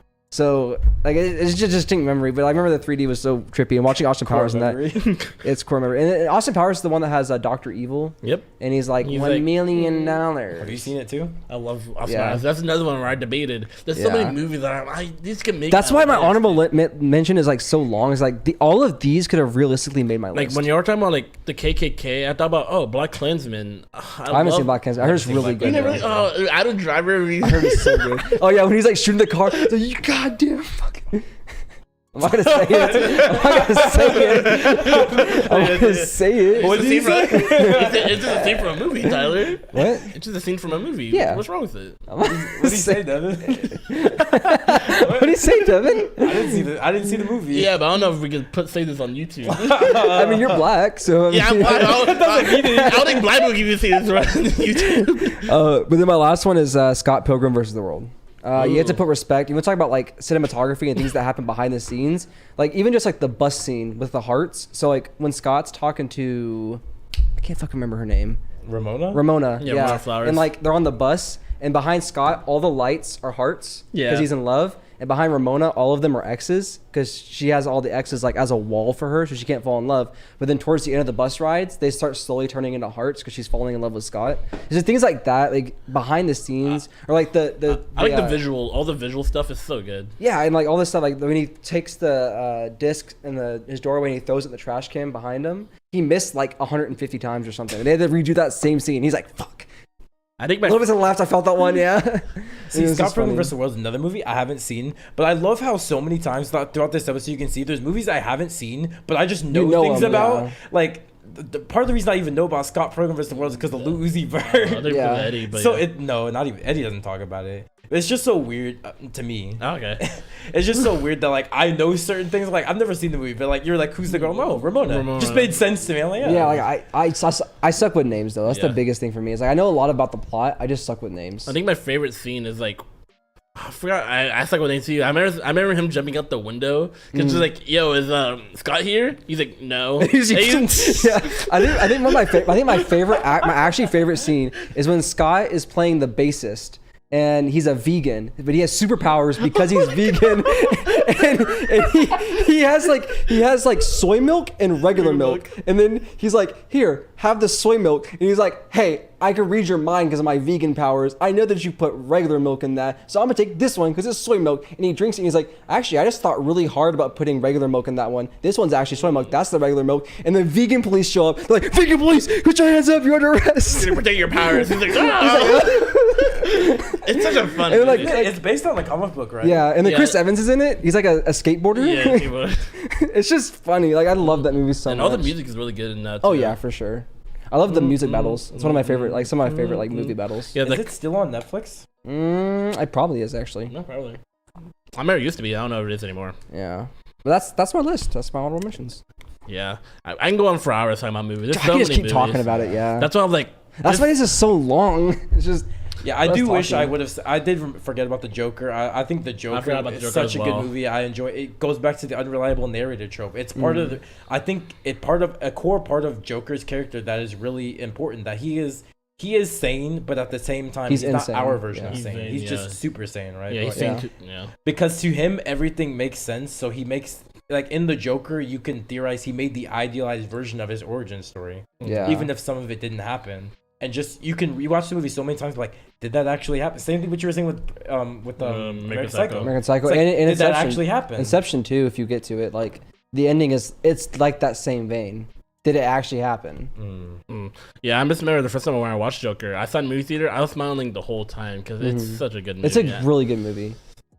Oh, also on your point of Inception, like a while ago, you said how it made sense. My dad actually says the same thing. My dad says Inception make perfect sense to him. He says Tenet was more confusing though. See, I heard that take. I haven't seen Tenet yet. I want to see it because people say it's like more confusing than Inception. But I'm like, Yeah. Inception isn't confusing. So how confusing can Tenet be? That's what my dad said. Because my dad was like, I don't. He says the same thing. He's like the exact same thing you're saying. He's like, Inception not confusing at all. Tenet confusing. Like, So I don't know how confusing it. I mean, I'll probably be like thrown for a loop, but it's like Maybe. Inception just made I thought- perfect sense to me. I always thought Tenet was just a heist movie. I didn't even know why it was confusing. Does it have to do with time? Yeah, I heard. does it? I think it's Yeah, I the think zone so. of time, and I thought they were police, but I think I might be thinking about something else. thought it was I'm just pretty a sure. heist I movie. thought Tenet had to do with time, and it's like a time heist too. It's like it's time hard to heist. explain. It's hard to explain. Isn't that I don't know. Avengers Endgame? know. Yeah, Isn't that Endgame? Yeah, time heist. Yeah.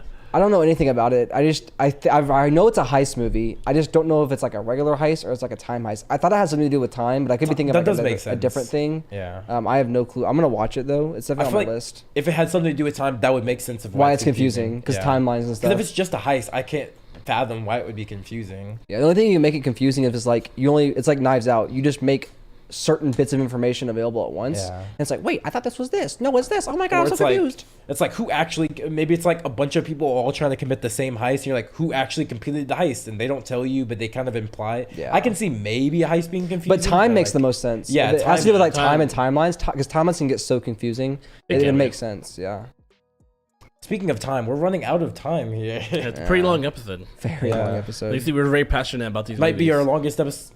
No, it's not gonna be longer Christmas, than Christmas one. yeah. But regular episode, it might be up there. Yeah. I think 224 is our record.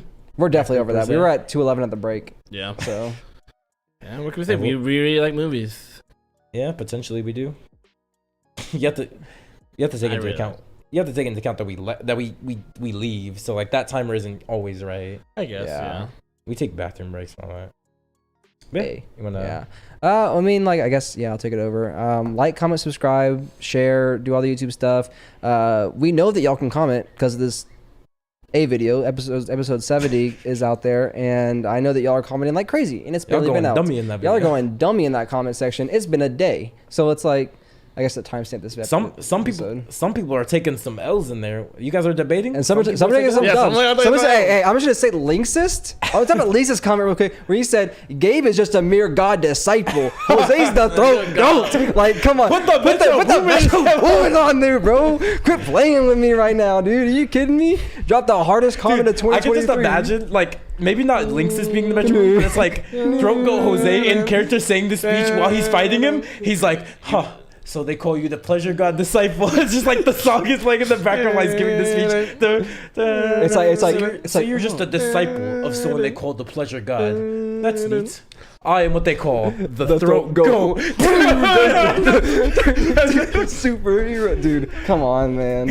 That'd go crazy. That comment just goes crazy. But yeah, that's just to say, I know that you can comment, so you should comment. What would be your 3x3, or even just like, what's your top movies, whatever. And we're going live action movies, not just like sure. animated movies and stuff like that. That 3x3 will be coming Eventually, at some point. Yeah. Let us know what you think Maybe of our it'll be the list. next one. If you guys ask for it, maybe that'll be the next one. Yeah, Maybe because you have to next ask for it, and it has to get 10 likes. 10 likes is insane. No shot. Our videos don't even pull We're 10 pushing it, dude. I'm just saying. we get to 10 hey, likes? Who Can we knows? get to 10 likes? Who knows? Hey, we got another subscriber. We might get that. That's a 10 like right there. But yeah, let us know everything in the comments, and we'll go ahead and see y'all next time. See ya. Oh, wait, I was pointing at the wrong camera. See ya.